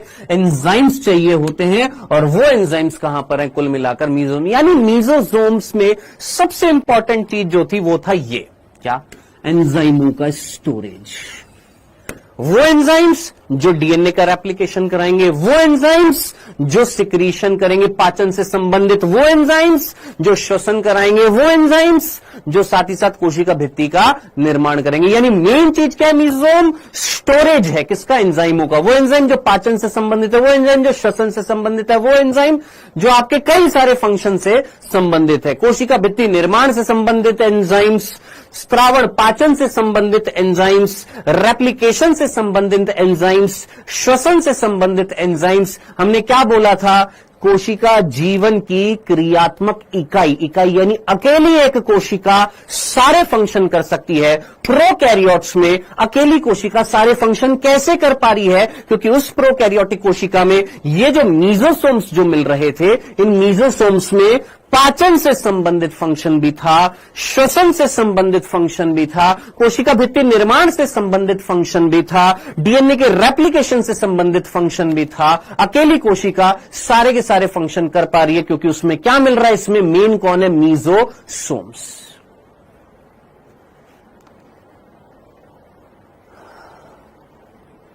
हां जी सर, क्या प्रोकैरियोटिक कोशिका और यूकैरियोटिक कोशिका में सेल मेम्ब्रेन सेम होती है? यस बेटा, सेम होती है। उनकी कॉम्पोजिशन सेम होती है। प्रोटीन, लिपिड, कार्बोहाइड्रेट, फॉस्फोलिपिड, ये ग्लाइकोलिपिड सब कुछ सेम होता है। परसेंटेज अलग अलग हो सकती है लेकिन चीज एक ही है उनमें। हां जी, डन। चलिए, ये 7 फंक्शन थे। ये 7 फंक्शन पढ़ने के बाद में अब आजा तेरी एनसीईआरटी हाईलाइट। ले मेरे भाई, आजा तेरी एनसीईआरटी। ये नई एनसीईआरटी है। यहां से लेकर कहां तक पढ़ना है तेने? यहां तक एक बार पढ़ ले और फिर मेरे से कहे कि सर हमको ये लाइन समझ में नहीं आई है। फिर मैं बताऊंगा कौन सी लाइन तेरे को समझ में नहीं आई है। यहां से पढ़। जीव द्रव्य झिल्ली का यानी जीव द्रव्य झिल्ली यानी प्लाज्मा मेम्ब्रेन सेल, मेम्ब्रेन जीव द्रव्य झिल्ली, कोशिका झिल्ली प्रकृति में वर्णात्मक होती है। इसका मीनिंग मैं तेरे को ऑलरेडी बता चुका हूं। और इसके द्वारा कोशिका बाह्य वातावरण के संपर्क बनाए रखती है। सर इसका मतलब क्या है? अरे जरा सोचिए, कोशिका है, इसके बाहर वातावरण है, तो वातावरण के संपर्क में कौन आ रही है? सर कोशिका झिल्ली आ रही है या नहीं आ रही है? हां सर, कोशिका झिल्ली बाहरी वातावरण के संपर्क में है, बिल्कुल है। अगर कोशिका भित्ति नहीं हुई, अगर ग्लाइकोकैलिक्स नहीं हुआ, तो किसके संपर्क में होएगी? बाहरी वातावरण किसके संपर्क में होएगा? कोशिका झिल्ली के संपर्क में होएगा। ये लाइन कहने का मीनिंग ये था। संरचना अनुसार यह झिल्ली यूकैरियोटिक झिल्ली जैसी होती है। अभी अभी किसी ने पूछा था, क्या सर ये यूकैरियोटिक झिल्ली के जैसी होती है? यस, लिपिड और प्रोटीन की बनी होती है। यूकैरियोट्स में भी और प्रोकैरियोट्स में, दोनों में सेम होती है।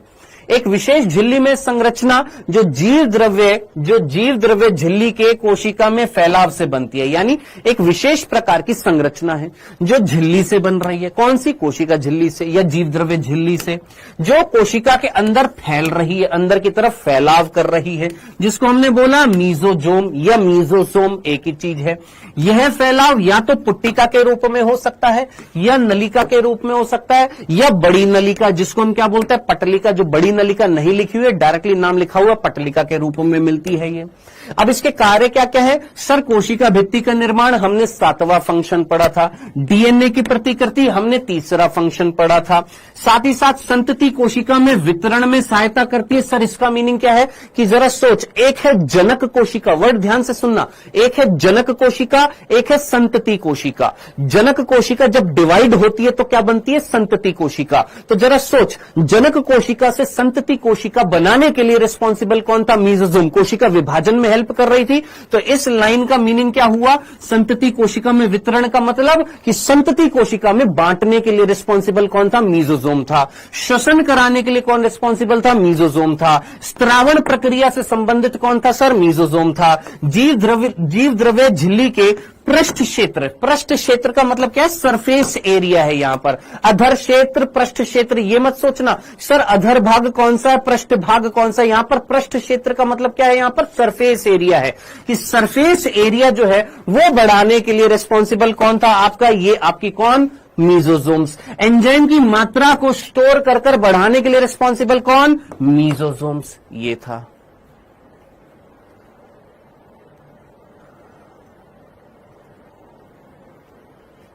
डन। यहां तक मैंने बोला था पढ़ने के लिए, यहां से यहां तक एनसीईआरटी पूरी की पूरी, यहां से यहां तक कुछ भी बाहर नहीं जाएगा। चले आगे, ये हमारा खत्म हुआ है क्या? मीजोजोम। हमने बोला था क्या कि भैया ये जो अंदर की तरफ जो मुड़ाव जो होता है, कोशिका झिल्ली जो अंदर की तरफ मुड़ती है वो दो तरीके की होती है। एक होता है मीजोजोम, जो हमने पूरा का पूरा पढ़ लिया मीजोजोम। अब बात करते हैं सर वर्ण की लवक। सर ये वर्ण की लवक क्या होते हैं? आइए नेक्स्ट जो दूसरा पढ़ने वाले हैं वो है वर्ण की लवक। देखिए इस हफ्ते टाइम जो है वो थोड़ा सा कम रहेगा। नेक्स्ट वीक से बायो की क्लास थोड़ी सी बड़ी हो जाएगी। रीजन भी सिंपल, क्योंकि बायो में मैं थोड़ा सा धीरे तो नहीं बोलूंगा, हाँ मतलब मेरे को थोड़ा ज्यादा टाइम चाहिए होता है बायो को एक्सप्लेन करने के लिए, क्योंकि ना मैं प्रॉपर आपके कमेंट देख पाऊंगा, ना मैं प्रॉपर पढ़ा पाऊंगा। या तो कमेंट देखता रहूं या पढ़ाता रहूं। अगर कमेंट देखूंगा तो पढ़ाई नहीं होगी, और अगर पढ़ाऊंगा कमेंट नहीं देखूंगा तो आप फिर नाराज होते, सर आप हमारी बात नहीं सुनते, सर आपको हमारा कमेंट नहीं दिखाई देता। क्योंकि समय है मेरे पास सीमित, कितना? 1 घंटा 15 मिनट। अब इस 1 घंटे 15 मिनट में बहुत सारी चीजें बतानी है, बहुत सारी चीजों को एक्सप्लेन भी करना है। तो आप खुद सोचिए, इतनी मैच्योरिटी दिखाइए एक टीचर के नाते होने, मतलब एक स्टूडेंट के नाते इतनी रिस्पेक्ट दिखाइए कि टीचर अगर कुछ पढ़ा रहा है तो उसकी बात को सुन ले, समझ ले। क्योंकि 1 घंटे 15 मिनट में नीट का सिलेबस नहीं होता है, ज्यादा टाइम चाहिए होता है बायो को, ज्यादा एक्सेस में ज्यादा टाइम चाहिए होता है, उसको समझाना पड़ता है। चलिए जी, नेक्स्ट दूसरी चीज जो हम पढ़ रहे हैं वो पढ़ रहे हैं वर्ण की लवक। क्या पढ़ने वाले हैं? वर्ण की लवक। अब सर ये वर्ण की लवक क्या होता है? अंग्रेजी में बोला क्रोमैटोफोर। देखिए यहां पर जहां पर भी क्रोम वर्ड आता है, क्रोम का मतलब होता है वर्णक। याद रखना, जब भी आपको क्रोम वर्ड दिखाई दे, क्रोम का मतलब होता है वर्णक या रंग, और फोर का मतलब होता है घर। फोर FOR नहीं, PHORE, इसका मतलब होता है घर। ठीक है जी। तो अब आप मुझे बताइए, एक ऐसा घर जिसमें क्या मिलेंगे सर? रंग मिलेंगे, वर्णक मिलेंगे, ऐसे घर को हम क्या बोलते हैं? क्रोमैटोफोर कहते हैं। तो ये तो हो गया मीनिंग। अब बात समझते हैं क्या? सर इधर देखिएगा, मैंने आपसे बोला कि भैया ये हमारी प्रोकैरियोटिक कोशिका, ये हमारी बैक्टीरिया है। इस बैक्टीरिया की ये कौन थी सर? कोशिका झिल्ली थी। अब इस कोशिका झिल्ली ने क्या किया? इस कोशिका झिल्ली ने ये भी अंदर की तरफ इस तरीके से मुड़ गई, और मुड़ने के बाद इसने यहां पर वर्णकों को स्टोर कर लिया। किसको स्टोर कर लिया सर? वर्णक पाए जा रहे हैं यहां पर, पिगमेंट्स पाए जा रहे हैं। क्या पाए जा रहे हैं गुरु? पिगमेंट्स पाए जा रहे हैं यहां पर, पिगमेंट्स, वर्णक पाए जा रहे हैं। जैसे क्लोरोफिल, जो नाम आपने सुना होगा, क्लोरोफिल है। यहां पर क्या पाए जा रहे हैं सर? वर्णक पाए जा रहे हैं। और ये वर्णक जो है ये हेल्प करने वाले हैं किस चीज में सर? फोटोसिंथेसिस में। किस चीज में हेल्प करेंगे सर? फोटोसिंथेसिस में हेल्प करेंगे, प्रकाश संश्लेषण में हेल्प करेंगे। इतनी तो 9th क्लास की चीज में एक्सपेक्ट कर सकता हूं कि आप जानते होंगे कि प्रकाश संश्लेषण, सिंपल सा मीनिंग, प्रकाश की उपस्थिति में भोजन का निर्माण, प्रकाश की उपस्थिति में संश्लेषण। क्या कहलाता है? प्रकाश संश्लेषण।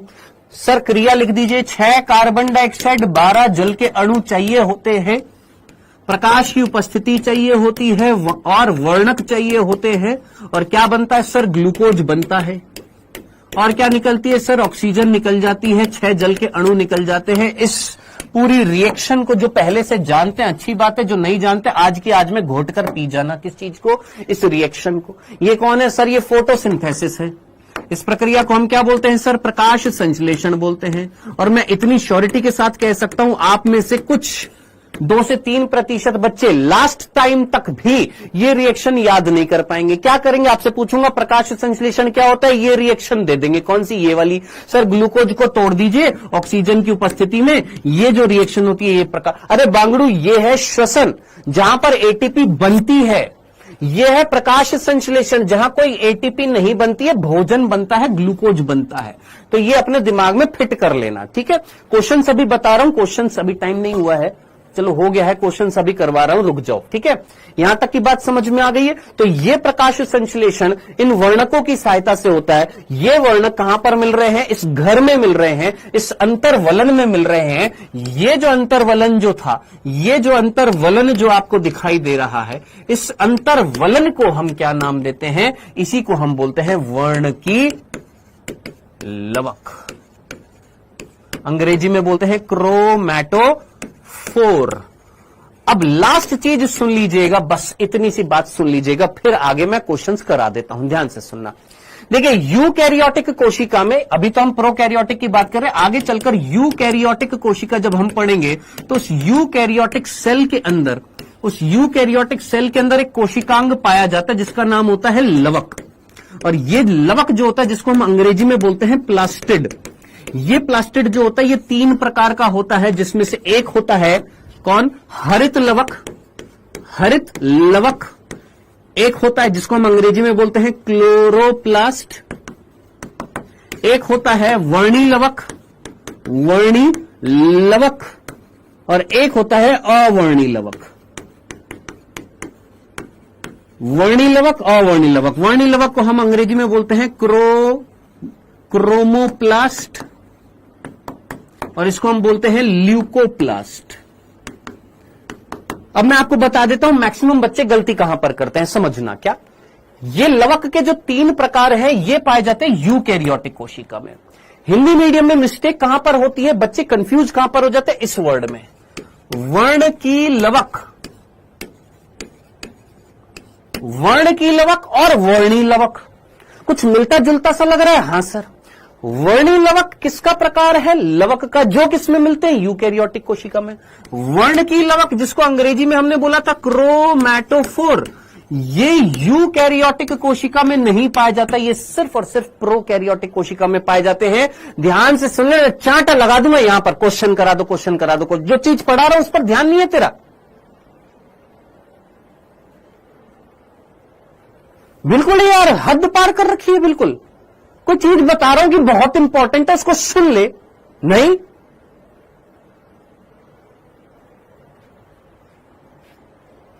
हद है यार, बिल्कुल मतलब लिमिट क्रॉस कर देते हो यार। सर क्विज नहीं आया, नहीं आ रहा नाजिया, आज तुमको नहीं कराएंगे, आज हम क्विज बिल्कुल नहीं कराएंगे। तो बेवकूफी की एक हद होती है, माना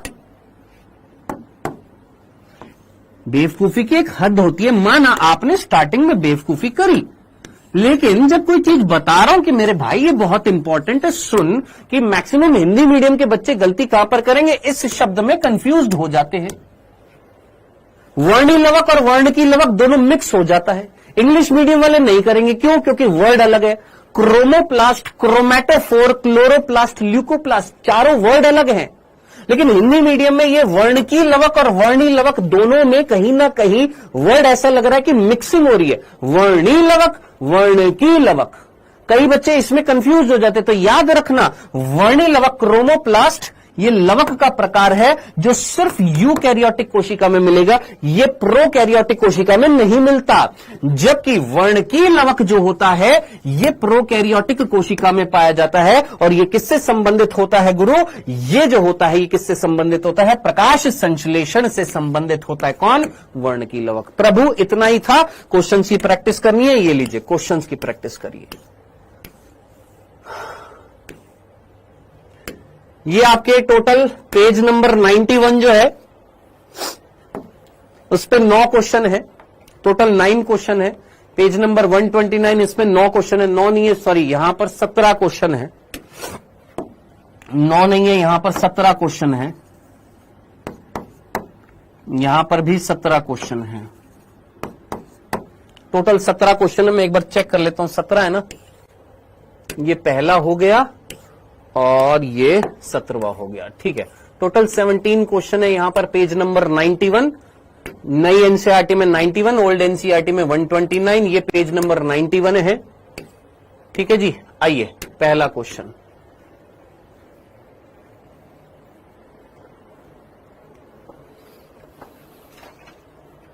अब कल से ना मैं कमेंट्स नहीं देखूंगा, मैं सिर्फ पढ़ाऊंगा, जिसको पढ़ना है वो पढ़ेगा। तो मैंने देख लिया यार, आप लोग बिल्कुल यार मतलब इररिलेवेंट मैसेज करते हैं, इररिलेवेंट, जिसका ना सिर है ना पैर है। तो टीचर पढ़ा रहा है, क्वेश्चन करा दो। अरे पढ़ तो ले पहले।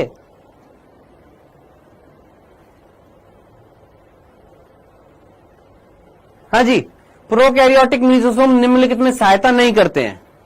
हाँ जी, सानवी शर्मा कह रही है सर पहला आंसर, बहुत बढ़िया। और कोई? सुजीत कुमार कह रहा है सर डीएनए प्रतिकृति, वेल डन। कपिल कुमार कह रहा है सर पहला कोशिका भित्ति निर्माण, वेल डन, गजब। इनको नीट निकालना है।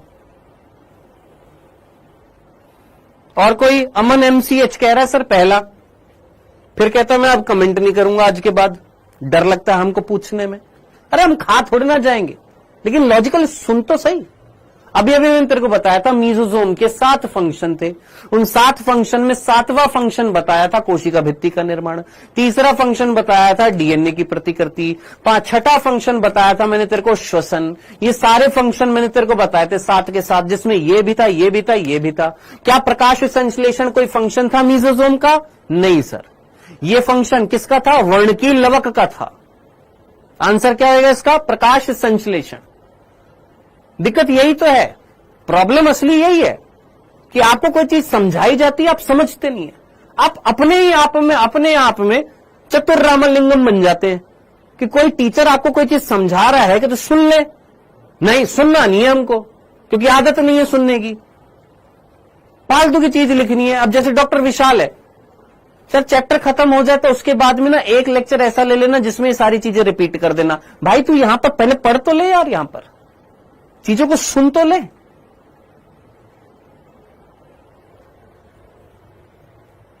करिए इसको।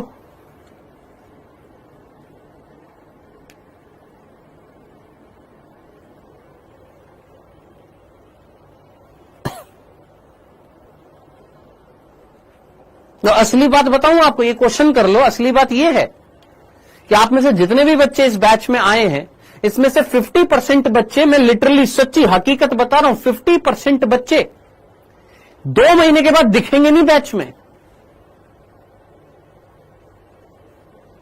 क्योंकि उनको सत्य का ज्ञान हो जाएगा कि हमसे ना हो पाएगा।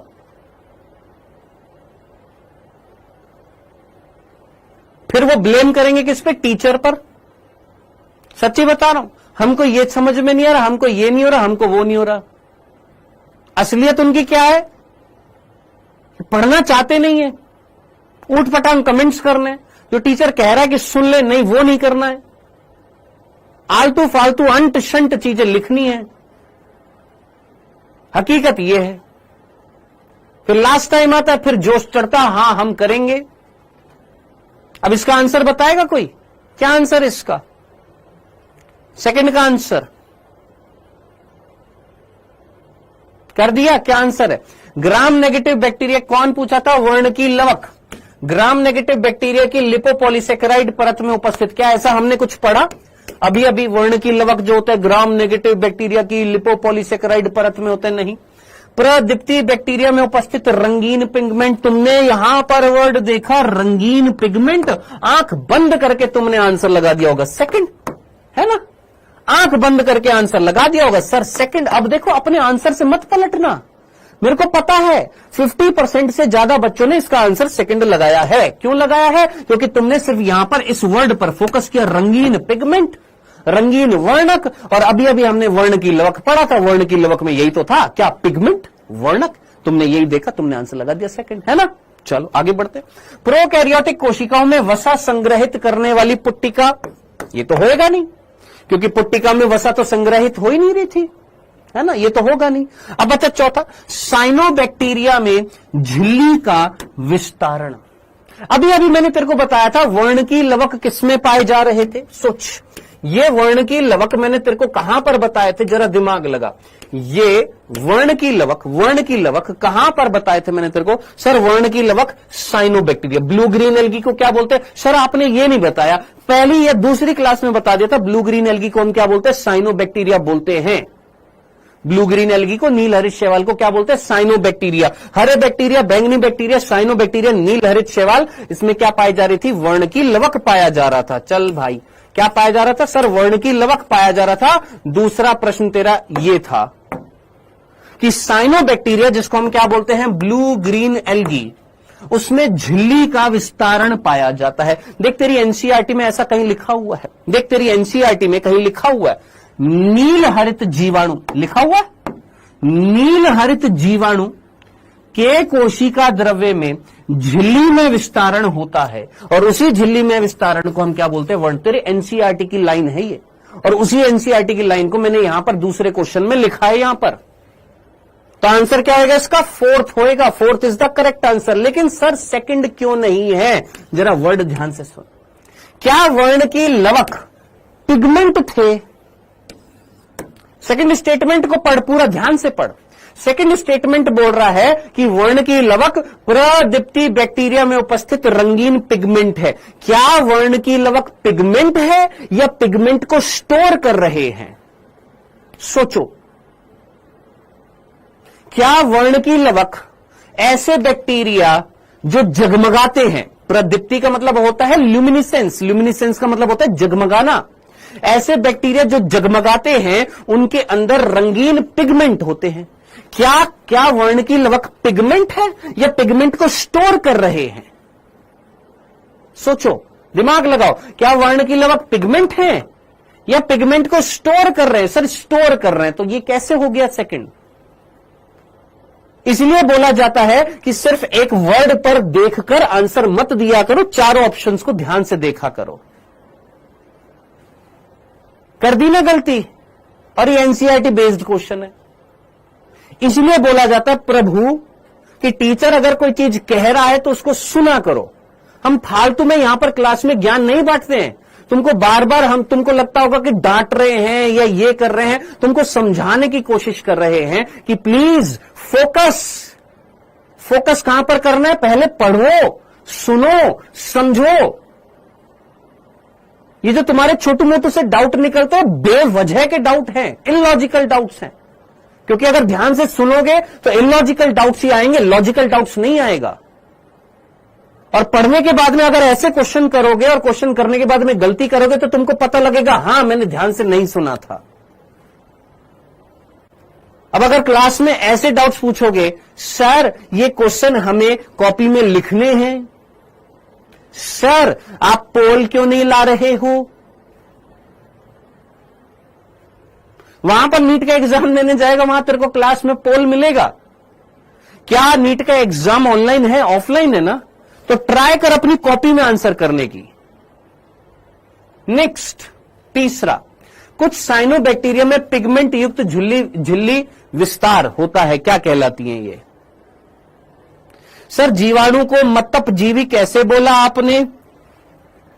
मुंह से बोला बेटा, जीवाणुओं को मृतोपजीवी। एक काम करना, अपने घर पर एक ब्रेड को या एक रोटी को रख देना 10-12 दिन के लिए, ठीक है? या एक चींटी या मकोड़ा अगर मरा पड़ा है, कोई जीव मरा पड़ा है तो उसको रख देना। 10-12 दिन बाद देखना वो सड़ने लग जाएगा। कौन सड़ा रहा है? जीवाणु जो वातावरण में मिल रहे हैं वो उसको सड़ा रहे हैं, उस गले सड़े पदार्थ से पोषण ले रहे हैं। डेड बॉडी सड़ने लग जाती है। क्यों सड़ने लग जाती है? जीवाणु उसको सड़ाते हैं। जीवाणु के साथ साथ कवक भी सड़ाती है। तो जीवाणु और कवक ये आपके मृतोपजीवी होते हैं जो मृत पदार्थों से पोषण लेते हैं। ठीक है प्रभु? चलिए, इसका आंसर ये सिंपल सा था, इसमें कोई गलती नहीं होनी चाहिए। कुछ साइनोबैक्टीरिया जिनमें पिगमेंट युक्त झिल्ली विस्तार करती है, अभी अभी हमने देखा था, उनको हम क्या बोलते हैं? क्रोमैटोफोर कहते हैं। सिंपल सा था। चौथा, गलत मिलान करना है, अगर आप कर सकते हैं तो करिए। वैसे ये अभी पढ़ाया नहीं है, आएगा। अगर फिर भी कर सकते तो बहुत इजी है, 9th क्लास के लेवल का ये क्वेश्चन। सर ये तो आपने पढ़ाया नहीं, ये वाला मैंने नहीं पढ़ाया आपको, क्रोमेटोफोर नहीं पढ़ाया मैंने आपको। लल्लू लाल कह रहा है सर क्रोमेटोफोर तो आपने पढ़ाया नहीं। वाह भाई वाह, गजब, सही खेला चल रहा है, बहुत ही बढ़िया। हाँ ये वाला मैंने अभी नहीं पढ़ाया है, लेकिन पिछले वाला क्वेश्चन में पढ़ा चुका हूं, क्रोमेटोफोर, जिसको हमने वर्ण की लवक बोला था। ये वाला अगर कर सकते तो करिए, नहीं कर पाएंगे तो कोई दिक्कत नहीं है। वैसे बहुत सिंपल सा है, 9th क्लास में आ जाता है। सर पूरे साल यही टीचर रहेंगे, बदलेंगे तो नहीं, कल ही बदल जाएंगे सब, कल जो है सब बदल जाएगा सब। हे भगवान मेरी मां, बेटा नहीं बदलेंगे, जो हैं वो पढ़ा रहे हैं, नहीं बदल रहे, ठीक है, प्लीज रिक्वेस्ट है मेरे भाई, मत स्पैम कर ध्रुव भाई। हाँ जी, ये एक पादप कोशिका है और इस पादप कोशिका का 90% पोर्शन जो होता है एक बड़ी सी रसधानी होती है। ये एक बड़ी सी रसधानी होती है जिसको हम केंद्रीय रसधानी बोलते हैं, जो किसमें पाई जाती है, पादप कोशिका में पाई जाती है, प्राणी कोशिका में नहीं पाई जाती है। हालांकि ये पढ़ाना था, आएगा कल आएगा, तो आंसर क्या हो जाएगा इसका, सेकंड हो जाएगा। डन, क्लियर है। अब ये थे 4 सवाल, एक आखिरी 5वां करा रहा हूं। 10 सवाल मैं आपको होमवर्क के रूप में दे रहा हूं, क्या आप करेंगे? पता है मेरे को टाइम हो गया। 10 सवाल होमवर्क के रूप में, वो वाला होमवर्क नहीं आएगा, टीचर स्लाइड में होमवर्क आएगा, मतलब वो वाला क्लिक वाला ऑप्शन वाला नहीं आएगा होमवर्क। आपके पास में जो पीडीएफ आएगी टीचर स्लाइड, इसी के अंदर आपके 10 क्वेश्चंस होंगे, मतलब 5वें के बाद, ये 5वां है, इसके बाद में 10 और सवाल होंगे, वो आपने खुद करने हैं।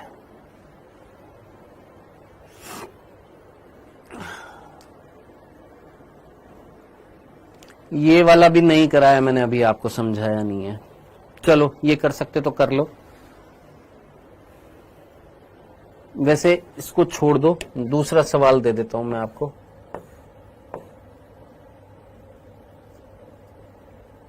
ये वाला कर लो, छठा, ये वाला सवाल कर लो। निम्नलिखित में से कौन सा प्रोकैरियोट्स में पाया जाने वाला अंतःविशिष्ट पिंड नहीं है? सर बायोलॉजी के लिए एनसीईआरटी फिंगर टिप्स बुक कैसा रहेगा? घटिया रहेगा एकदम। ये हम बावले हैं, तुमको यहां पर खुद क्वेश्चन लिख लिख के तुमको प्रैक्टिस करा रहे हैं, हम पागल हैं? कोई बुक नहीं लेनी है, जो मैं सवाल करा रहा हूं सवाल कर, एनसीईआरटी पढ़, सवाल कर, खत्म। ये जो सवाल करा रहा हूं इसके 4-4 हजार रुपए लोग ले रहे हैं बैचेस बना बना के इन क्वेश्चंस की प्रैक्टिस कराने के।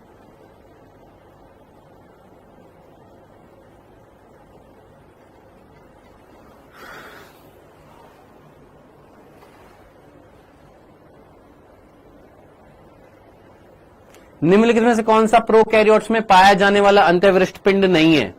तो अंतःविशिष्ट पिंड कौन नहीं है? फॉस्फेट कणिका, ये अंतःविशिष्ट पिंड है। साइनोफाइशियन कणिका, ये हमने 5वें लेक्चर में पढ़ा था। ग्लाइकोजन कणिका, ये सारे के सारे क्या है? ये अंतःविशिष्ट पिंड हैं। पॉलीसोम अंतःविशिष्ट पिंड नहीं है। तो पॉलीसोम क्या है, कल लेक्चर में पढ़ेंगे। देखिए आगे के क्वेश्चन जो होंगे, कुछ ऐसे क्वेश्चन होंगे जो अभी आप नहीं कर पाएंगे, इसलिए इट्स बेटर कि हम ये सारी की सारी चीजें कल पढ़ेंगे। पॉलीसोम, अंतःविशिष्ट पिंड। अच्छा जाने से पहले एक क्वेश्चन और कर लीजिए, ये वाला अगर कर सकते हैं तो। ये वाला, इसको अब मॉड्यूल भी चाहिए। सर मॉड्यूल नहीं मिलेंगे क्या? आरंभ 2024 का बैच है, एक बार उसको खोलकर देखना। आकिया खातून जो दिया गया है ना, उसको खोलना, वहां पर एनसीईआरटी संपूर्ण नाम से कुछ मिलेगा, वही है मॉड्यूल, उसके अंदर है क्वेश्चंस, उसी के अंदर है हैंड रिटन नोट्स। निम्नलिखित में से कितने जगत यूकैरियोटिक हैं?